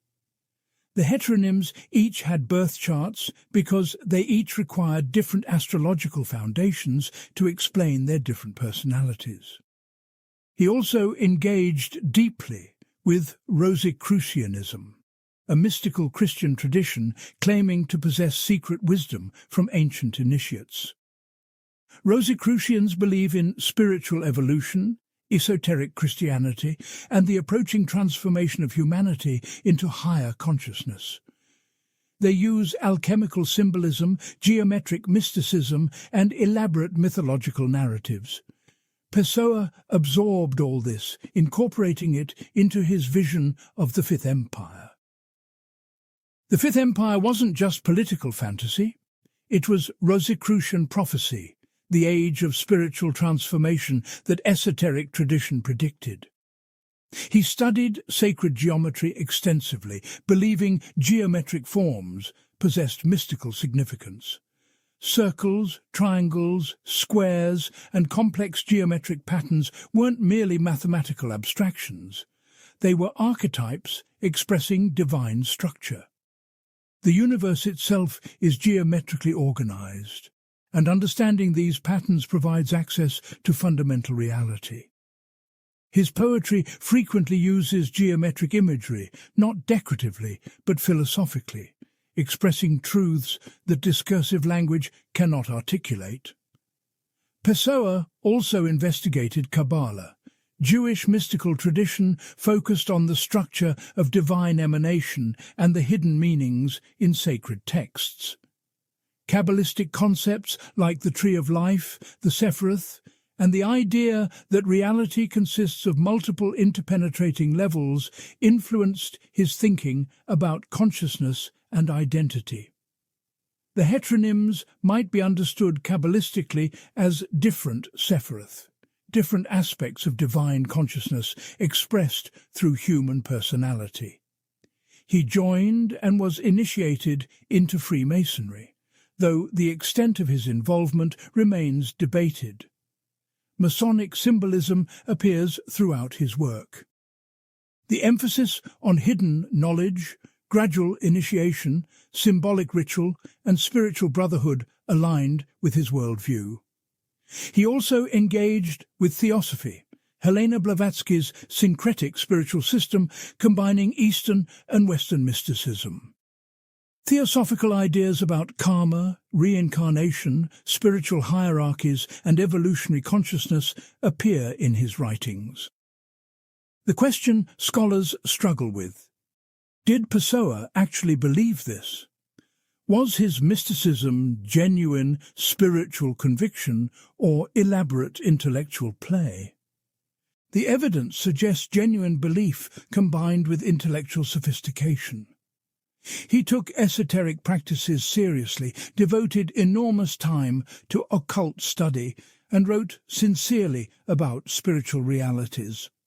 But he also maintained ironic distance, recognized the symbolic nature of mystical claims, and avoided dogmatic assertion. Perhaps he believed and disbelieved simultaneously, treating esoteric knowledge as both literally true and mythologically meaningful. This connects to his broader philosophy. If reality is fundamentally unknowable through reason alone, alternative modes of knowledge become necessary. Mysticism offers intuitive access to truths reason cannot reach. Symbols communicate realities that literal language distorts. Esoteric tradition preserves wisdom that rational philosophy forgot. The heteronyms themselves function esoterically, each one a different initiation into a different mode of being, different way of sensing reality. Creating and inhabiting heteronyms is a spiritual practice, not just literary technique. But this raises serious philosophical problems. First, the verification problem. How do you distinguish genuine esoteric insight from delusion? If mystical knowledge cannot be rationally verified, what prevents believing anything? Pessoa would answer that verification comes through lived experience, through inhabiting symbolic structures and discovering they illuminate reality. But this is subjective validation, convincing only to the person experiencing it. It provides no intersubjective standard. Second, the selectivity problem. Pessoa drew on multiple incompatible esoteric traditions. Rosicrucianism, Kabbalah, Hermeticism, and Theosophy make conflicting claims about spiritual reality. How did he decide which elements to accept? He seems to have practiced syncretism, combining whatever seemed useful while ignoring contradictions. But this makes his mysticism incoherent. You cannot simultaneously believe Jewish and Christian and Hindu cosmologies unless you treat all as symbolic, not literal. But then what are they symbols of? Pessoa never clarified. Third, the effectiveness problem. Did Pessoa's occult practices actually work? His astrological predictions were often wrong. His magical rituals produced no observable effects. His prophecies about Portugal's Fifth Empire went unfulfilled. From an empirical standpoint, his mysticism failed. He might respond that spiritual effects are internal, not external, that the value lies in psychological transformation, not material outcomes. But this concedes that occultism doesn't affect external reality, making it indistinguishable from placebo or self-delusion. Fourth, the political problem discussed earlier. Esoteric elitism easily becomes political elitism. If some people possess hidden knowledge unavailable to the masses, those initiates deserve power over the uninitiated. This justifies hierarchy, authoritarianism, and contempt for democratic equality. Pessoa's mysticism and his politics reinforce each other problematically. The spiritual aristocracy should rule the ignorant majority. Fifth, Scholars debate whether Pessoa's mysticism represents authentic spirituality or compensatory fantasy. His life was lonely, unsuccessful, unfulfilled. Mystical belief provided meaning his actual existence lacked. The secret knowledge, spiritual importance, and prophetic mission compensated for worldly failure. This is psychologically explicable, but doesn't validate the mystical claims. Many people turn to occultism when conventional life disappoints them. This doesn't prove occultism is true, only that it's psychologically useful for certain personalities. Sixth, the problem of symbolic thinking itself.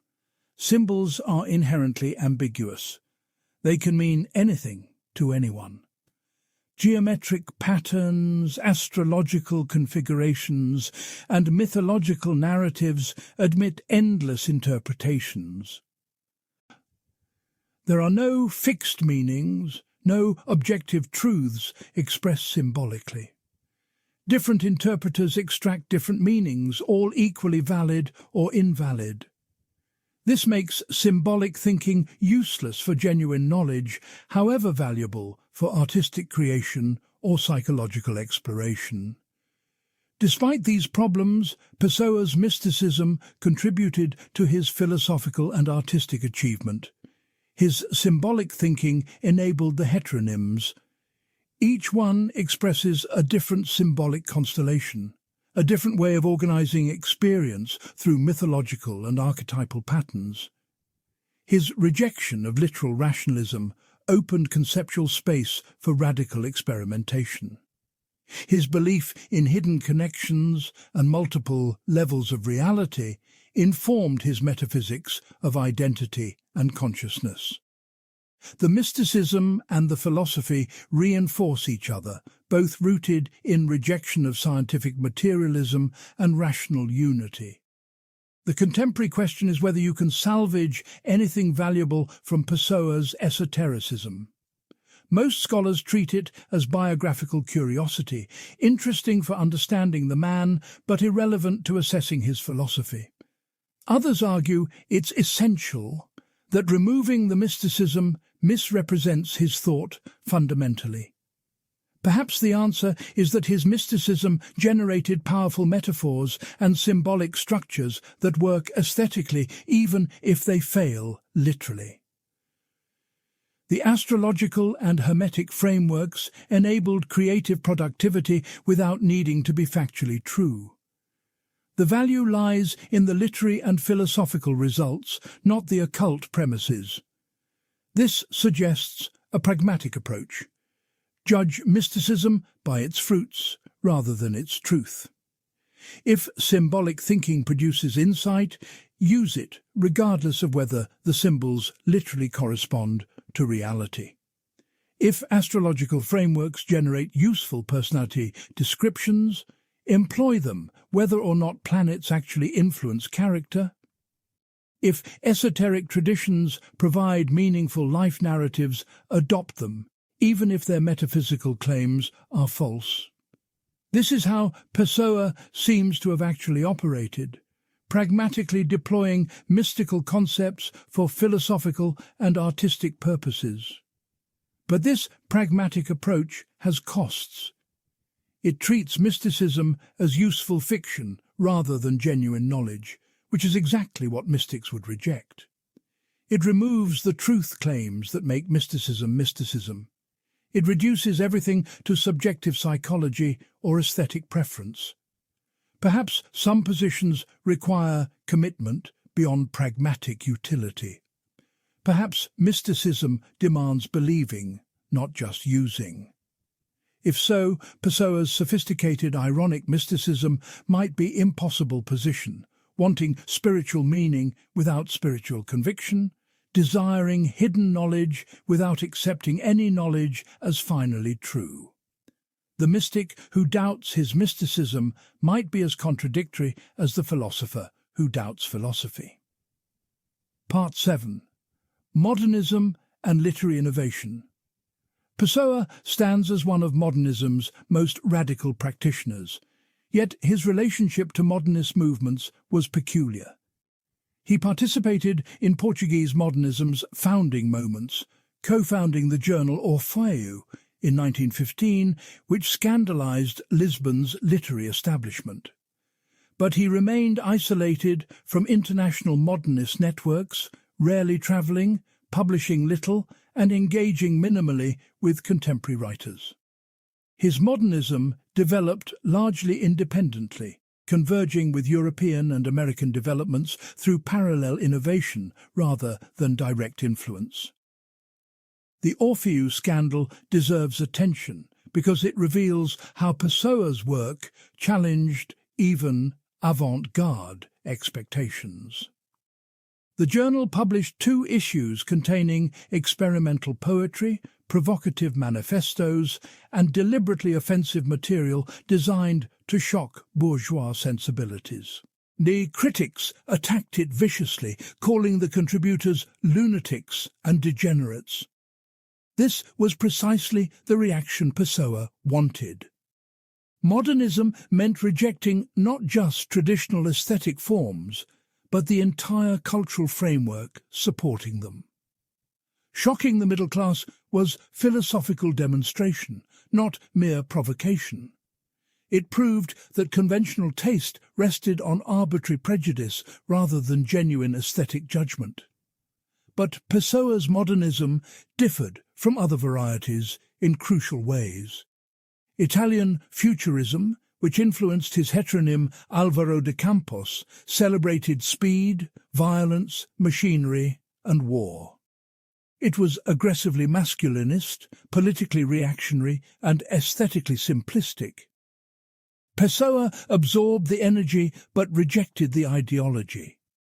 His Campos writes odes to machinery, but ends in depression and alienation, demonstrating that technological modernity produces psychological destruction, not liberation. The futurist enthusiasm is revealed as manic delusion covering existential void. French surrealism, which developed in the 1920s, explored unconscious mind, automatic writing, and dream logic. Pessoa practiced automatic writing extensively and investigated psychological fragmentation. But where surrealists sought to access a deeper authentic self beneath social conditioning, Pessoa found no self at all, just competing fragments. Surrealism aimed at liberation through unconscious expression. Pessoa demonstrated that the unconscious is as multiple and constructed as consciousness. There is no authentic depth to access, only different layers of fiction. English and American modernism, particularly T.S., Eliot and Ezra Pound, emphasized impersonality, formal innovation, and engagement with tradition through radical reinterpretation. Eliot's The Wasteland fragments narrative, mixes registers, and quotes multiple languages and cultures, creating collage structure from cultural debris. Pessoa's method was more extreme. Where Eliot maintained one authorial voice, orchestrating multiple perspectives, Pessoa created genuinely different authors. Where Eliot quoted tradition, Pessoa embodied it through heteronyms, writing in different historical styles. James Joyce's experiments with narrative perspective and interior monologue in Ulysses and Finnegan's Wake parallel Pessoa's heteronymic method. Both fragment unified narrative consciousness into competing voices. Both treat identity as linguistically constructed, produced through different speech patterns and thought patterns. Both push modernist innovation toward limits where literature threatens to collapse into incomprehensibility. But Joyce maintained biographical unity, one Irish writer containing multitudes. Pessoa went further, claiming biographical disunity, one biological organism containing genuinely separate persons. Virginia Woolf's exploration of consciousness, particularly in The Waves, with its 6 distinct voices, resembles Pessoa's approach. but Woolf's characters remain characters, fictional persons invented by an author. Pessoa's heteronyms claim ontological status beyond fictional characters. They are, Pessoa insisted, not characters he created, but selves he became. This distinction matters philosophically. If heteronyms are characters, Pessoa's achievement is impressive literary technique. If they're genuine alternate selves, his achievement is philosophical revolution. The technical innovations Pessoa introduced to poetry remain underappreciated. Consider his use of what scholars call intersectionism, the attempt to capture multiple simultaneous perspectives in single poetic moment. Traditional poetry presents one viewpoint at a time. Intersectionist poetry tries to convey overlapping perceptions, the way consciousness actually experiences reality in layers rather than linear sequence. This anticipates later developments in experimental fiction and poetry, but was radical when Pessoa practiced it in the 1910s. His manipulation of poetic voice across the heteronyms demonstrates unprecedented sophistication. Each heteronym has distinct syntax, vocabulary, rhythm, and rhetorical patterns. Cairo writes in simple present tense with minimal subordinate clauses, reflecting his philosophy of direct perception. Race uses elaborate periodic sentences in classical meters, reflecting Stoic formality and distance. Campos shifts between manic acceleration and depressive stasis, syntax fragmenting or compressing depending on emotional state. Pessoa himself writes in complex cerebral Portuguese exploring self-consciousness and doubt. These aren't variations on a personal style. They're fundamentally different linguistic personalities. His poems also experiment with what could be called philosophical lyricism, combining intellectual content traditionally reserved for prose with lyric forms' emotional immediacy. Most poetry either expresses feeling or articulates ideas, rarely both simultaneously. Pessoa's best work achieves both, making philosophical arguments through images and metaphors that carry emotional force. The Tagus is more beautiful than the river running through my village, but the Tagus is not more beautiful than the river running through my village because the Tagus is not the river running through my village, is simultaneously philosophical claim about incommensurability and lyric celebration of particular place. His prose, particularly the Book of Disquiet, pioneered forms that later writers adopted. The fragmentary philosophical diary, written by a fictional narrator, influenced writers from Clarice Lispector to W.G. Sebald. The blurring of autobiography and fiction, the refusal of narrative structure, the obsessive circling around existential themes, the combination of mundane observation with metaphysical speculation all became techniques other writers explored. Pessoa did this first and most extremely. The literary innovation extends to Pessoa's conception of authorship itself.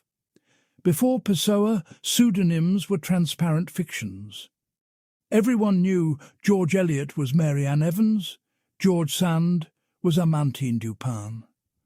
The pseudonym protected privacy or enabled female authors to publish, but nobody confused the pseudonymous identity with actual identity. Pessoa's heteronyms are different. They claim reality independent of their creator. They have biographies, personalities, and worldviews that conflict with Pessoa's. They critique each other. They occupy different positions in Portuguese literary history. This makes authorship itself multiple and contested. This has profound implications for literary theory. Traditional theory assumes one author per text, one intention to interpret, one historical context to understand. Pessoa makes this impossible. When reading Cairo, Do you interpret based on Cairo's supposed biography and beliefs, or based on Pessoa's actual circumstances, or based on the relationship between them? There is no correct answer, because the text exists in ontological ambiguity between fiction and reality, character and author, invention and discovery.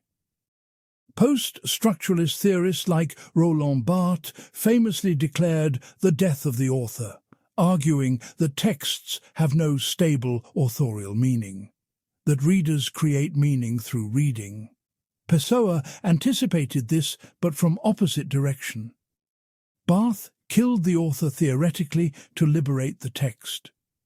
Pessoa multiplied the author practically to demonstrate there was never a unified author to kill.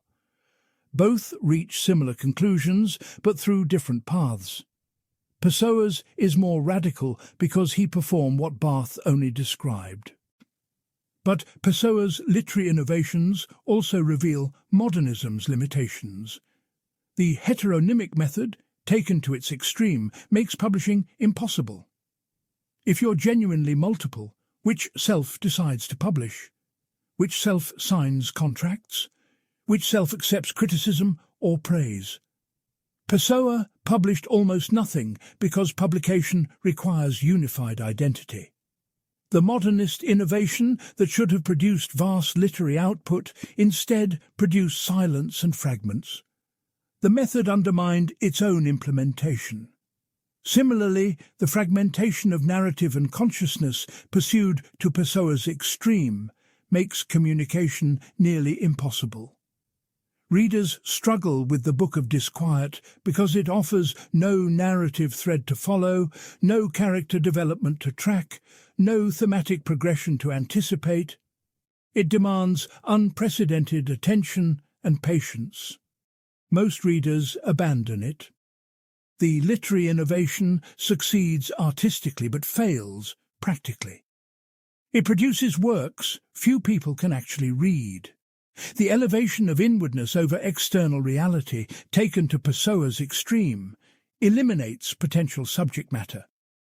If external events don't matter, if action is less real than thought, if living is less significant than imagining, what remains to write about? Only consciousness examining itself. This produces profound philosophical poetry, but limited range. Pessoa has no love poems because he had no love, no political poems because he avoided politics, no nature poems in traditional sense because nature mattered only as occasion for thought. The literary innovation impoverished literature's traditional content. Scholars debate whether Pessoa represents modernism's culmination or its reductio ad absurdum. Those who admire him see modernism's principles taken to logical conclusion, revealing truths other modernists approached but couldn't fully articulate. Those skeptical see modernism's pathologies exposed, its tendencies towards solipsism, obscurity and irrelevance realized completely. Both interpretations have merit. Pessoa showed what happens when modernist innovation proceeds without restraint. The result is simultaneously brilliant and sterile, profound and pointless. The question for contemporary literature is what to do with Pessoa's innovations. You cannot imitate the heteronyms because their point was absolute uniqueness. You cannot adopt his method wholesale because it produces isolation and incompletion. But perhaps you can learn from the principles without accepting the extremes. Recognize identity's multiplicity without fragmenting completely. Embrace inwardness without abandoning external reality. Experiment with form without making text unreadable. This moderate position might preserve Pessoa's insights while avoiding his failures. But it also might miss what makes his work significant, that it refused moderation and pursued truth wherever it led, even into silence and dissolution. Part 8. Influence, legacy, and contemporary relevance. Pessoa's influence presents a paradox. He published virtually nothing during his lifetime, lived in obscurity, and died unknown beyond a small circle in Lisbon. Yet he has become one of the 20th century's most influential writers, claimed as precursor by movements ranging from existentialism to postmodernism to theories of plural identity. Understanding this delayed recognition requires examining how his work entered international consciousness and why it resonates with contemporary concerns. The first crucial factor was the trunk. After Pessoa's death in 1935, his friend discovered a large wooden trunk containing over 25,000 manuscript pages, poems, prose fragments, plays, philosophical essays, translations, and miscellaneous writings. This archive took decades to organize, inventory, and publish. The first substantial edition of his poetry appeared in 1942. The first complete Portuguese edition of the Book of Disquiet appeared in 1982. Major works continued appearing through the 1990s and 2000s. Pessoa's literary career essentially began after his death. This posthumous emergence has significant implications. Unlike writers who shape their legacy through publication decisions during their lives, Pessoa left everything in chaotic manuscript form. Editors had to make fundamental choices about what to publish, how to organize fragments, which versions of poems to prefer, how to attribute works among heteronyms. Different editors made different choices, producing multiple incompatible versions of Pessoa's corpus. There is no definitive Pessoa, only editorial constructions based on manuscript evidence. This makes him modernism's most genuinely unstable author, his texts literally unfixed. International recognition came slowly. The first English translation appeared in 1938, 3 years after his death, but attracted little attention. Serious English translations began in the 1960s and 70s. The first complete English book of Disquiet appeared in 2002. French, German, Spanish and Italian translations followed similar patterns, delayed recognition building gradually. Portuguese critics recognized his importance earlier, but Pessoa remained primarily national figure until late 20th century. The breakthrough came as literary theory and philosophy shifted in ways that made Pessoa seem prophetic. Post-structuralism's critique of unified subjectivity, its emphasis on language constructing identity rather than expressing it, its celebration of textual plurality, all found perfect embodiment in Pessoa. Theorists could point to the heteronyms as literary demonstration of what they argued philosophically. Barthes' death of the author became visible in Pessoa's proliferation of authors. Derrida's difference appeared in the endless deferral of stable meaning across heteronyms. Foucault's author function found concrete instance in how Pessoa functioned as multiple author functions simultaneously. Existentialism also claimed Pessoa retroactively.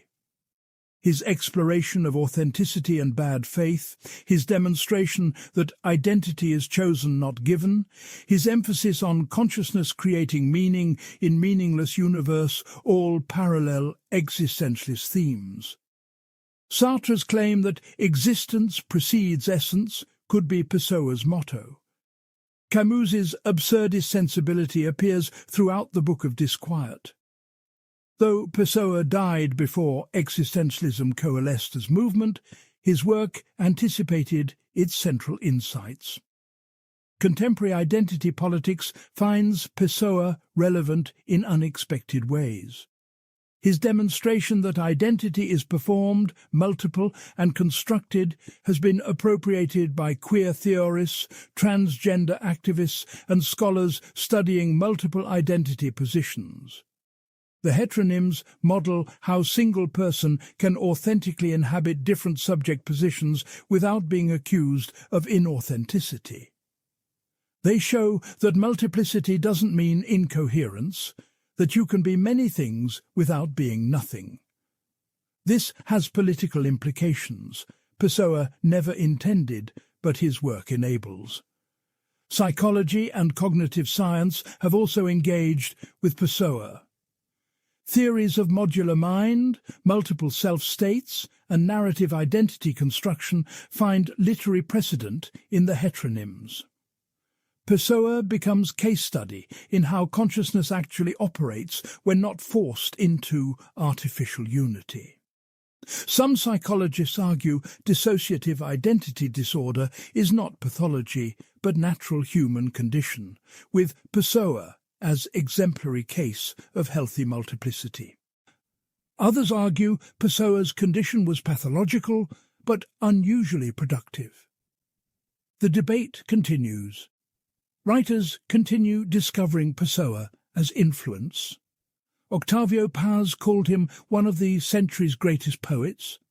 Harold Bloom included him in the Western canon. Contemporary poets from the different traditions cite him as inspiration. His influence appears in poets exploring multiple voices, identity themes, and philosophical lyricism. Prose writers influenced by the Book of Disquiet include W. G. Sebald, Enrique Villamatas, Clarice Lispector, and many others. The fragmentary meditative prose style Pessoa pioneered has become recognized genre. Philosophically, Pessoa influenced discussions of personal identity, consciousness, and self-knowledge. Philosophers examining narrative theories of identity cite him as demonstrating narrative's constructive rather than descriptive function. Phenomenologists exploring multiperspectival consciousness find his work relevant.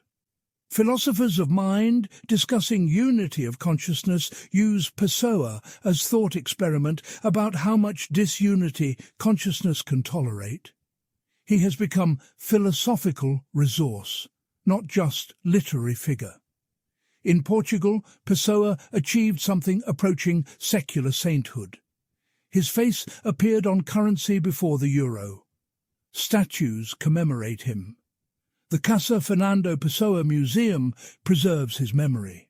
Scholars produce critical editions and studies continuously. Every educated Portuguese person knows his work.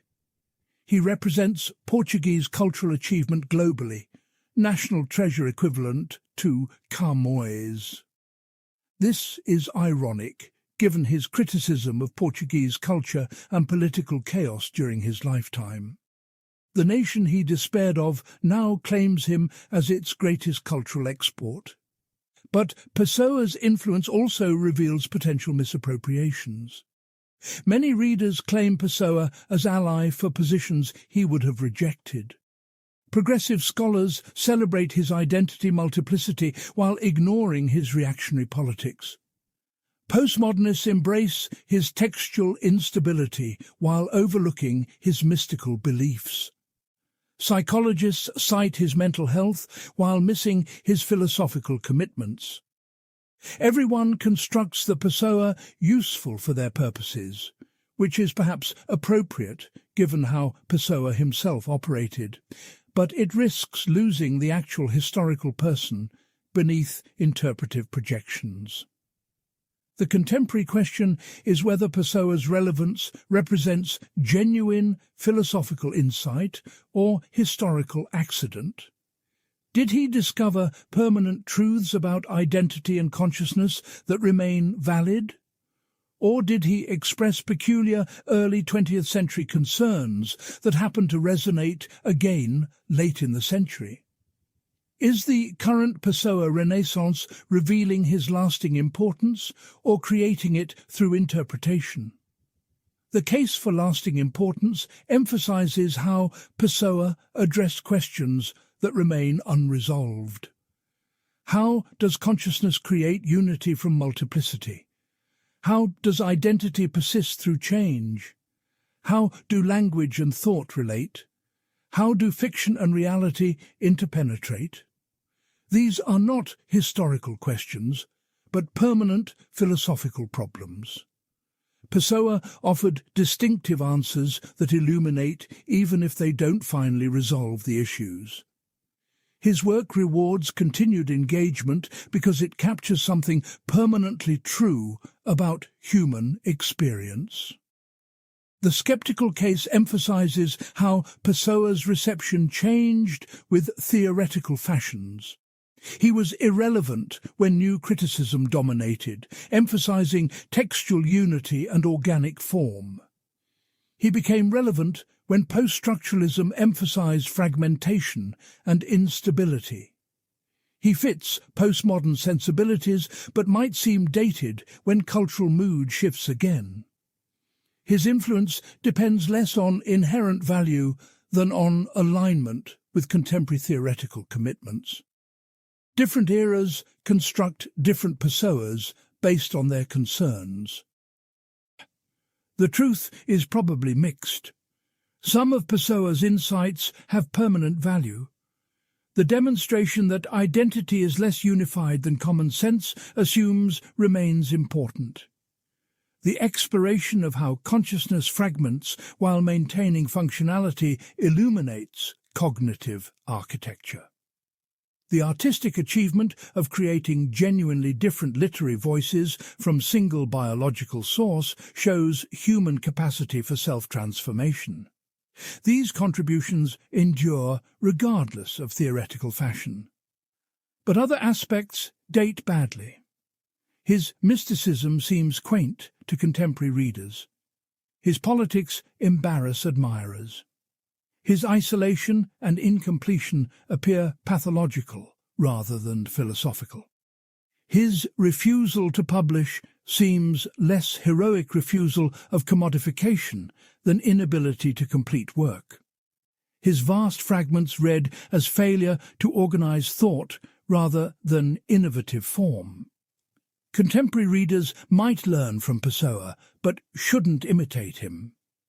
His was a unique, unrepeatable case, valuable as demonstration of extreme possibility, but not model for practice. Perhaps Pessoa's greatest legacy is showing that literature can be philosophy and philosophy can be literature. He collapsed the distinction between genres, making his life and work continuous experiment in consciousness. He demonstrated that the most profound philosophical insights might come through poetry rather than treatises, through fictional personas rather than systematic arguments, through literary performance rather than logical demonstration. This opens possibilities for how philosophy can be done, how questions can be explored, how truth can be articulated. Whether that opening leads anywhere productive remains to be seen. But Pessoa proved it exists, and that is contribution enough. Part 9. Major critiques and scholarly debates. Pessoa scholarship presents unusual challenges because his corpus is simultaneously too large and too incomplete. The 25,000 manuscript pages contain thousands of fragments, variant versions, contradictory statements, and works abandoned midway. Scholars face permanent uncertainty about what Pessoa actually believed versus what he was trying on, what represents genuine philosophical position versus literary experimentation, what was serious versus ironic. This generates ongoing interpretive disputes that will likely never resolve. The first major debate concerns the heteronym's ontological status. One camp argues they're sophisticated literary devices, fictional characters. Pessoa created deliberately to explore different philosophical positions. This treats Pessoa as unified author, orchestrating multiple voices for aesthetic and intellectual purposes. Evidence includes the theoretical texts where Pessoa explains the heteronyms' relationships, describes their biographies systematically, and plans their interactions. This suggests conscious, deliberate construction rather than spontaneous emergence. The opposing camp argues the heteronyms represent genuine psychological multiplicity, different personality states that emerged spontaneously and functioned semi-autonomously. Evidence includes Pessoa's famous description of his triumphal day, when Cairo appeared suddenly and he wrote 30 poems in rapid succession without planning. Pessoa described this as involuntary, beyond his control. He claimed not to know what heteronyms would write until they wrote it. This suggests genuine dissociation rather than controlled performance. The debate matters philosophically because it determines what Pessoa demonstrated. If heteronyms are literary devices, his achievement is impressive but doesn't prove identity is actually multiple. If they're genuine alternate personalities, his life constitutes empirical evidence that the self is fiction, that humans are naturally multiple. Most scholars now accept a middle position. The heteronyms were partially voluntary and partially involuntary, initially emerging spontaneously but then developed deliberately. But this compromise satisfies neither extreme. A second major debate concerns whether Pessoa's philosophy is postmodern avant la lettre or remains within metaphysical tradition. Postmodernist readers emphasize his critique of unified subjectivity, his celebration of textual instability, his refusal of absolute truth claims, his proliferation of perspectives without meta-narrative adjudicating between them. This makes him forerunner of Derrida, Lyotard, and Baudrillard, anticipating postmodernism's key moves decades before they became fashionable. Critics argue this is anachronistic projection. Pessoa operated within early 20th century frameworks quite different from postmodernism. His mysticism assumed hidden esoteric truths, hardly postmodern relativism. His nationalism presupposed unified cultural identity, contradicting postmodern anti-essentialism. His concern with authenticity, however paradoxical, differs from postmodern indifference to authenticity. The apparent similarities result from selective reading that ignores incompatible elements.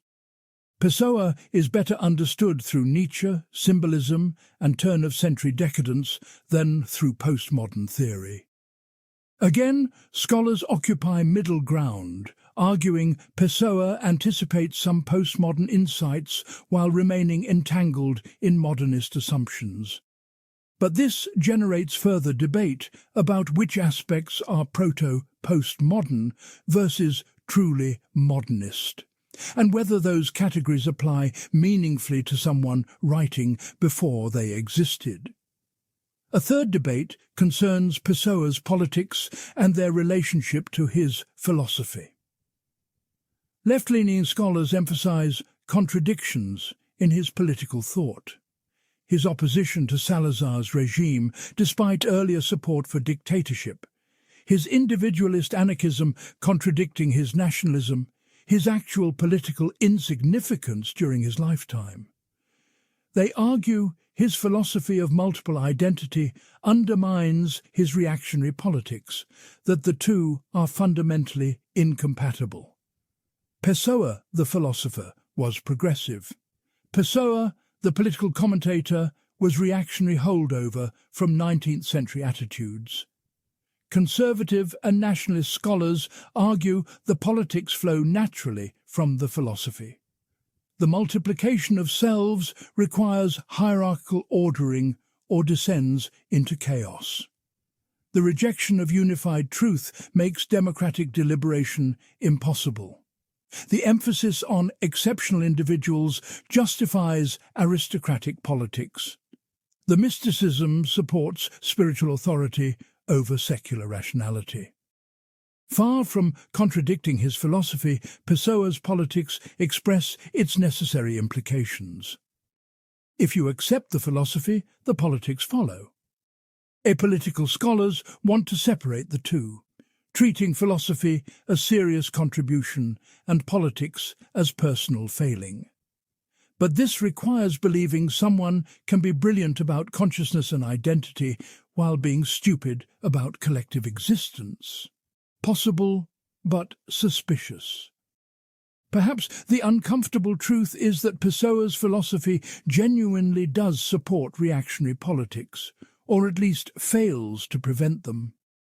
The multiplication of perspectives without any principle for choosing between them easily becomes nihilism or will to power. A fourth debate concerns the role of mysticism and esotericism in Pessoa's thought.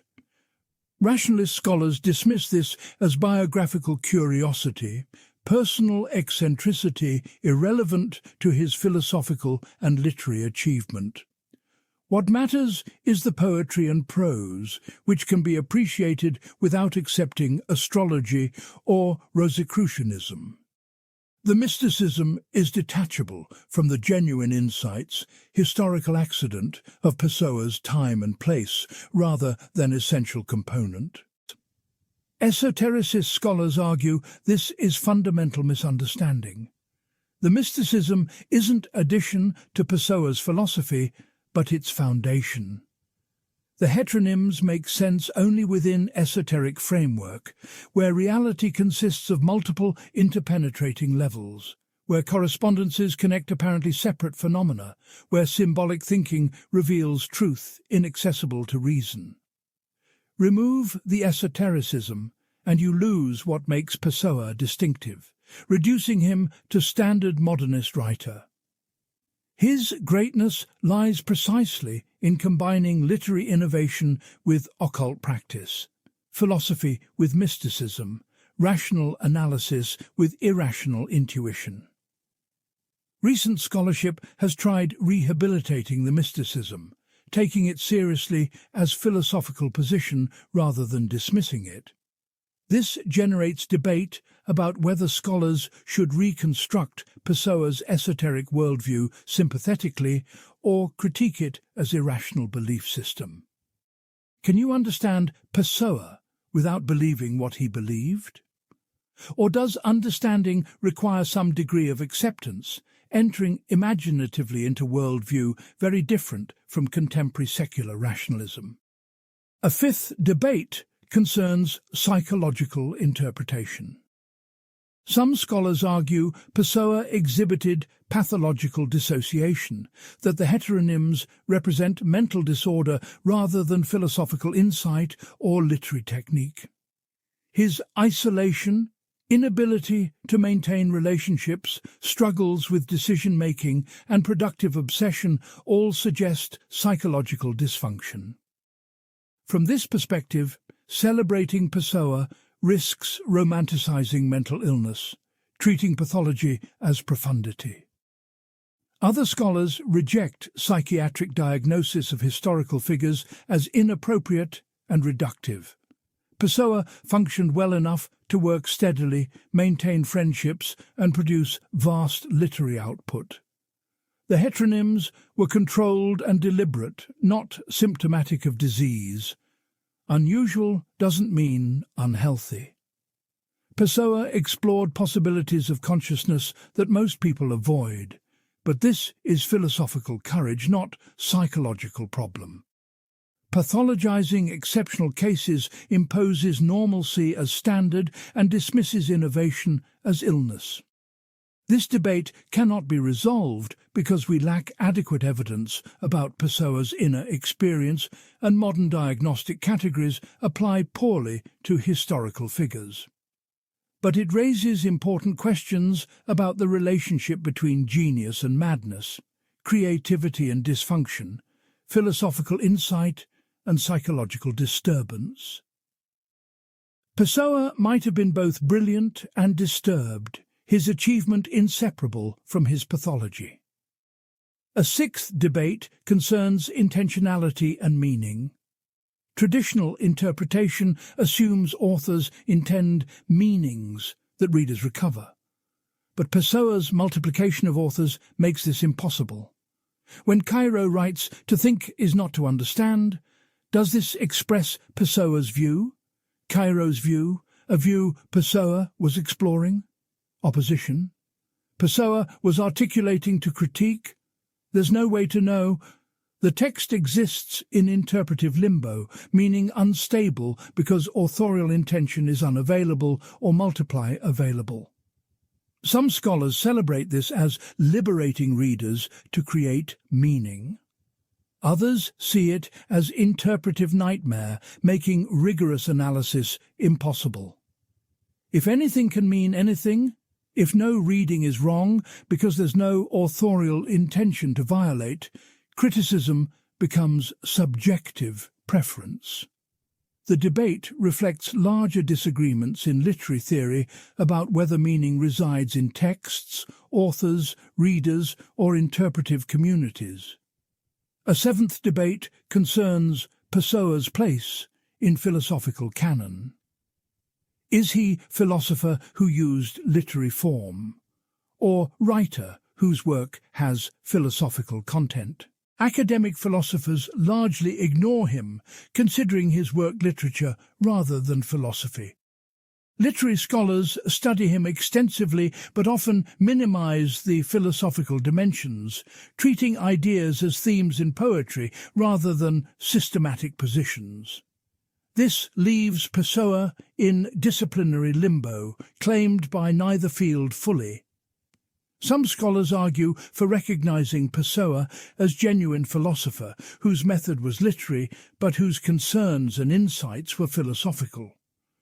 Others argue literature and philosophy remain distinct, that Pessoa's refusal of systematic argumentation disqualifies him as philosopher, however profound his insights. This reflects ongoing tensions about whether philosophy must be systematic, whether literary forms can be genuinely philosophical, whether poetic truth differs from philosophical truth. An eighth debate concerns translation and interpretation. Pessoa wrote primarily in Portuguese, with substantial English work and some French. His Portuguese plays with idiom, rhythm, and linguistic subtlety that resists translation. Different translators make different choices, producing significantly different Pessoas in English. The person reading Pessoa in translation receives a fundamentally different experience from someone reading in Portuguese. This raises questions about how international reputation depends on translation quality and choices, whether non-Portuguese readers can really understand Pessoa. Related is debate about how much historical and cultural context matters. Pessoa's work is deeply embedded in early 20th century Portuguese history and culture. International readers often lack this context, reading him as if he wrote universally rather than particularly. Portuguese scholars sometimes accuse international reception of decontextualizing Pessoa, making him more postmodern and universal than he actually was, losing the specificity that makes him Portuguese.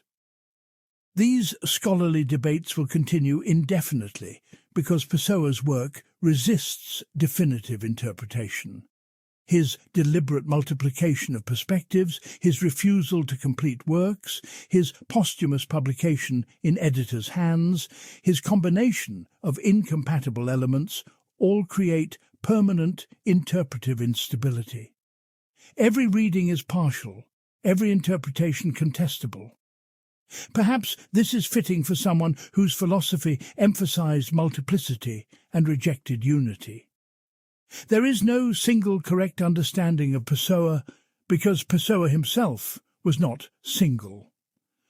The debates are the appropriate scholarly response to a genuinely plural thinker. Part 10, where Pessoa's philosophy fails and limitations.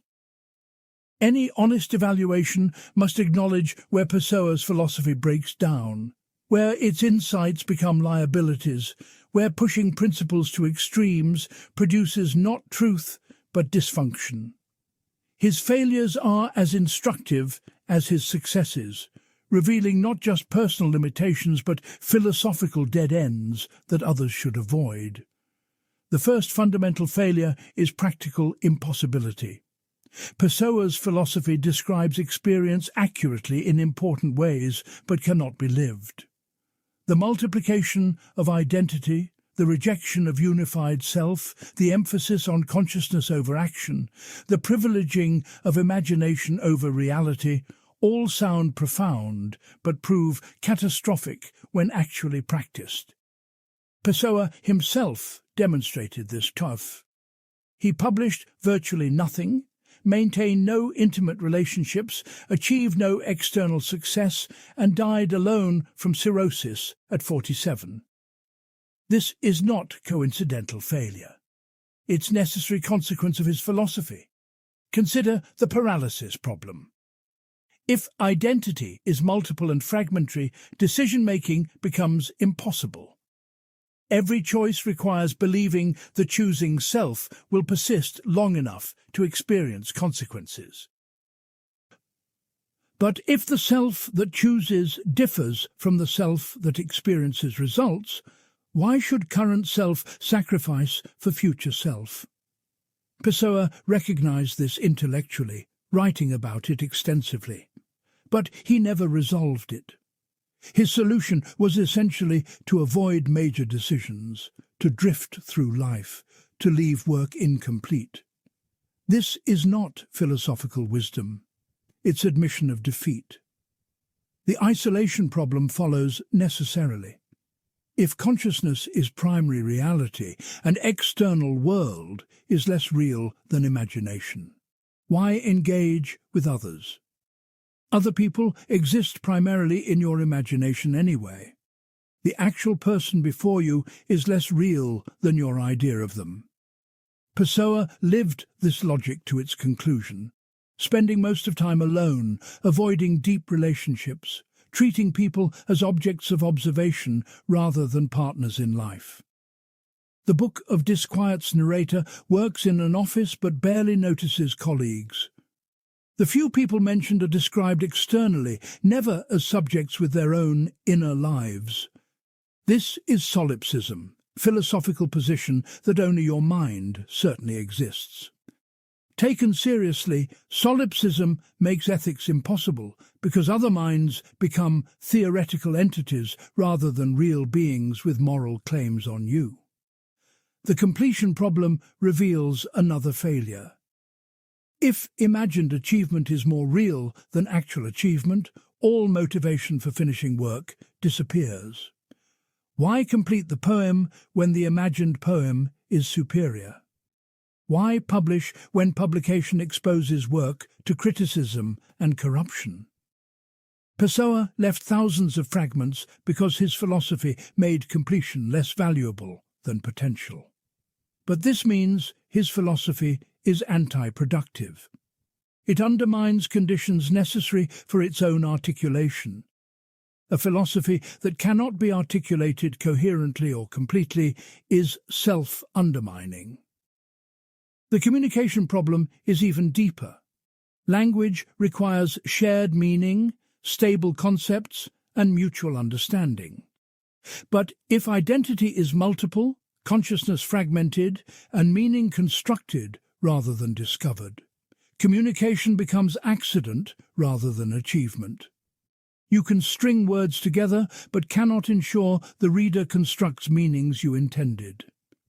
Pessoa's texts exemplify this problem. They're brilliantly written but fundamentally ambiguous, meaning whatever readers construct from them. This is celebrated as richness but is actually poverty. If communication is impossible, philosophy becomes private language game, meaningless to others. The responsibility problem has moral implications. Legal and ethical systems require that persons are accountable for their actions. The person who commits crime must be the same person punished later. But if identity is discontinuous, changing fundamentally moment to moment, responsibility becomes incoherent. The person who acted is different from the person who faces consequences. This isn't just a theoretical problem. Pessoa avoided commitments, broke promises, and failed obligations because he genuinely felt the future self who would bear consequences was a different person. A philosophy that eliminates responsibility eliminates ethics. The value problem undermines all judgment. If reality is constructed, truth relative to perspective, and meaning subjective, what basis exists for evaluating anything? Pessoa's philosophy provides no criteria for distinguishing good from bad, true from false, beautiful from ugly. All perspectives are equally valid because validity itself is perspectival. This is radical relativism, position that collapses under its own weight. Even claiming all perspectives are valid is itself a perspective requiring justification. But justification requires standards beyond perspective, which relativism denies. The position is self-refuting. The verification problem makes mysticism and esotericism philosophically useless. If claims cannot be rationally verified or empirically tested, they're indistinguishable from delusion. Pessoa's astrological predictions were mostly wrong.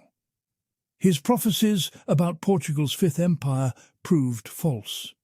His magical practices produced no effects. Yet he continued believing because esoteric knowledge supposedly transcends rational verification. But this makes everything permissible. You can believe anything if you reject verification. This isn't wisdom, it's wishful thinking, defended with sophistry. The political failure is moral catastrophe. Pessoa's philosophy leads naturally to authoritarianism or nihilism. If there's no truth, might makes right. If identity is fluid, no one is responsible. If masses are spiritually inferior to initiates, democracy is mistake. If national destiny is mystically determined, evidence is irrelevant.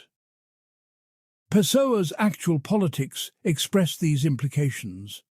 Support for dictatorship, contempt for democracy, belief in spiritual aristocracy, racist nationalism.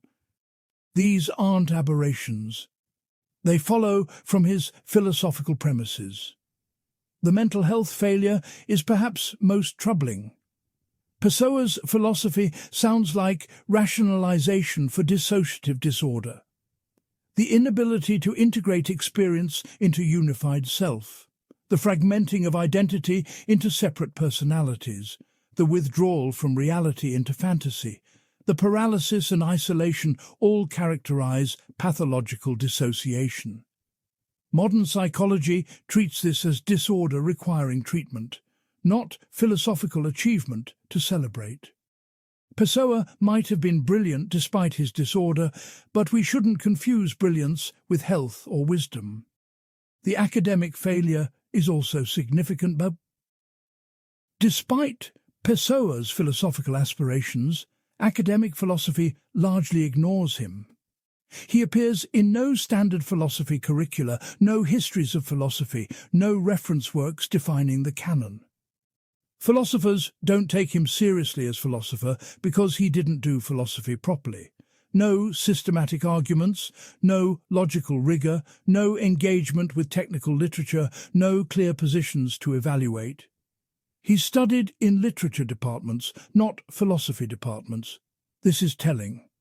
Whatever Pessoa achieved, it wasn't philosophy by professional standards.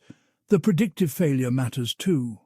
Pessoa made specific claims about future developments. Portugal would lead spiritual transformation of humanity. The Fifth Empire would manifest. Portuguese language would dominate. Astrological configurations would determine historical outcomes. None of this happened. Portugal declined further after his death, losing its colonies and becoming economically marginal. Portuguese language didn't spread. No spiritual empire emerged. The predictions failed completely. Yet Pessoa staked his philosophy on their truth. The failure of predictions suggests the philosophy generating them was false. The empirical failure emerges from cognitive science. Modern research on consciousness, identity and memory contradicts Pessoa's picture. There is neural continuity maintaining identity over time. Memory integration creates biographical unity. Multiple personality disorder is pathological precisely because normal integration fails. The brain implements unified self through distributed processes coordinating different modules. Pessoa's philosophy describes anomalous experience, not normal cognition. Generalizing from his case to universal claims about identity is fallacy of composition. The interpretive failure appears in scholarship's inability to reach consensus. If Pessoa's philosophy were clear and true, scholars would converge on standard interpretation. Instead, they disagree fundamentally about what he believed, whether he was serious, how to read his texts, which elements are central versus peripheral. This isn't productive disagreement advancing understanding. It's interpretive chaos suggesting the texts lack determinate meaning. Philosophy requires clarity sufficient for others to understand and evaluate. Pessoa's deliberate obscurity and multiplication of perspectives prevents this. The existential failure is most damning. Pessoa's life was miserable. He achieved little recognition during his lifetime, formed no lasting relationships, produced no completed major works, died alone and unknown. His last words were reportedly, "I don't know what tomorrow will bring." This is not someone who found truth and lived accordingly. This is someone whose philosophy made life unlivable. The proof of philosophy is whether it enables good life. Pessoa's philosophy enabled productive suffering at best, but not flourishing. Ancient philosophers agreed that good philosophy makes you happy, wise and virtuous.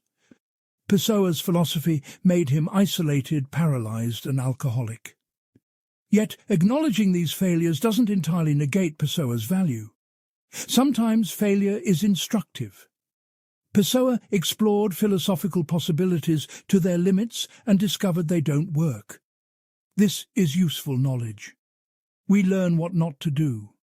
His life demonstrates that complete skepticism about identity, total withdrawal into imagination, absolute multiplication of perspectives and radical rejection of unity lead nowhere livable. The insights are valuable, the extremes are cautionary tales. The question is whether you can extract the insights while avoiding the failures. Can you acknowledge identity's constructed nature without fragmenting into paralysis? Recognize consciousness's multiplicity without denying unity entirely? Value imagination while engaging with reality? Appreciate multiple perspectives while making commitments? Perhaps Pessoa's failures reveal not that his insights are false, but that they're dangerous truths requiring careful handling. Some truths are psychologically toxic, spiritually corrosive, practically catastrophic, even while being descriptively accurate.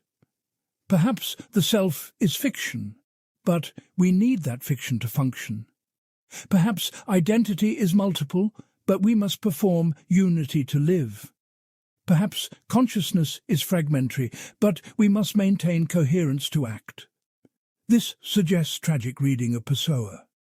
He discovered truths that destroyed him. He was right about what he saw, but wrong to look so directly.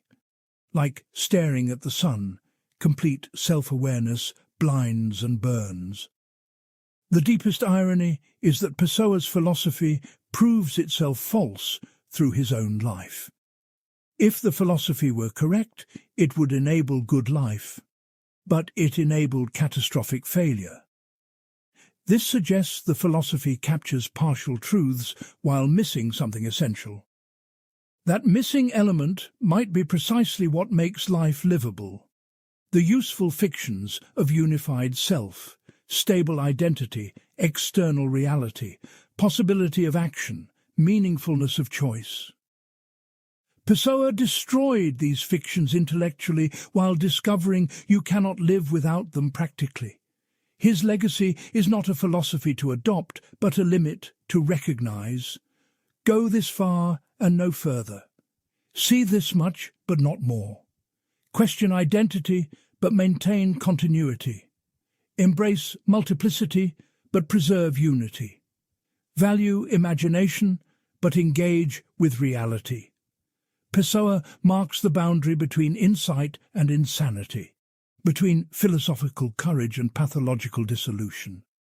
His achievement is showing where that boundary lies by crossing it completely. We should learn from his journey without repeating it.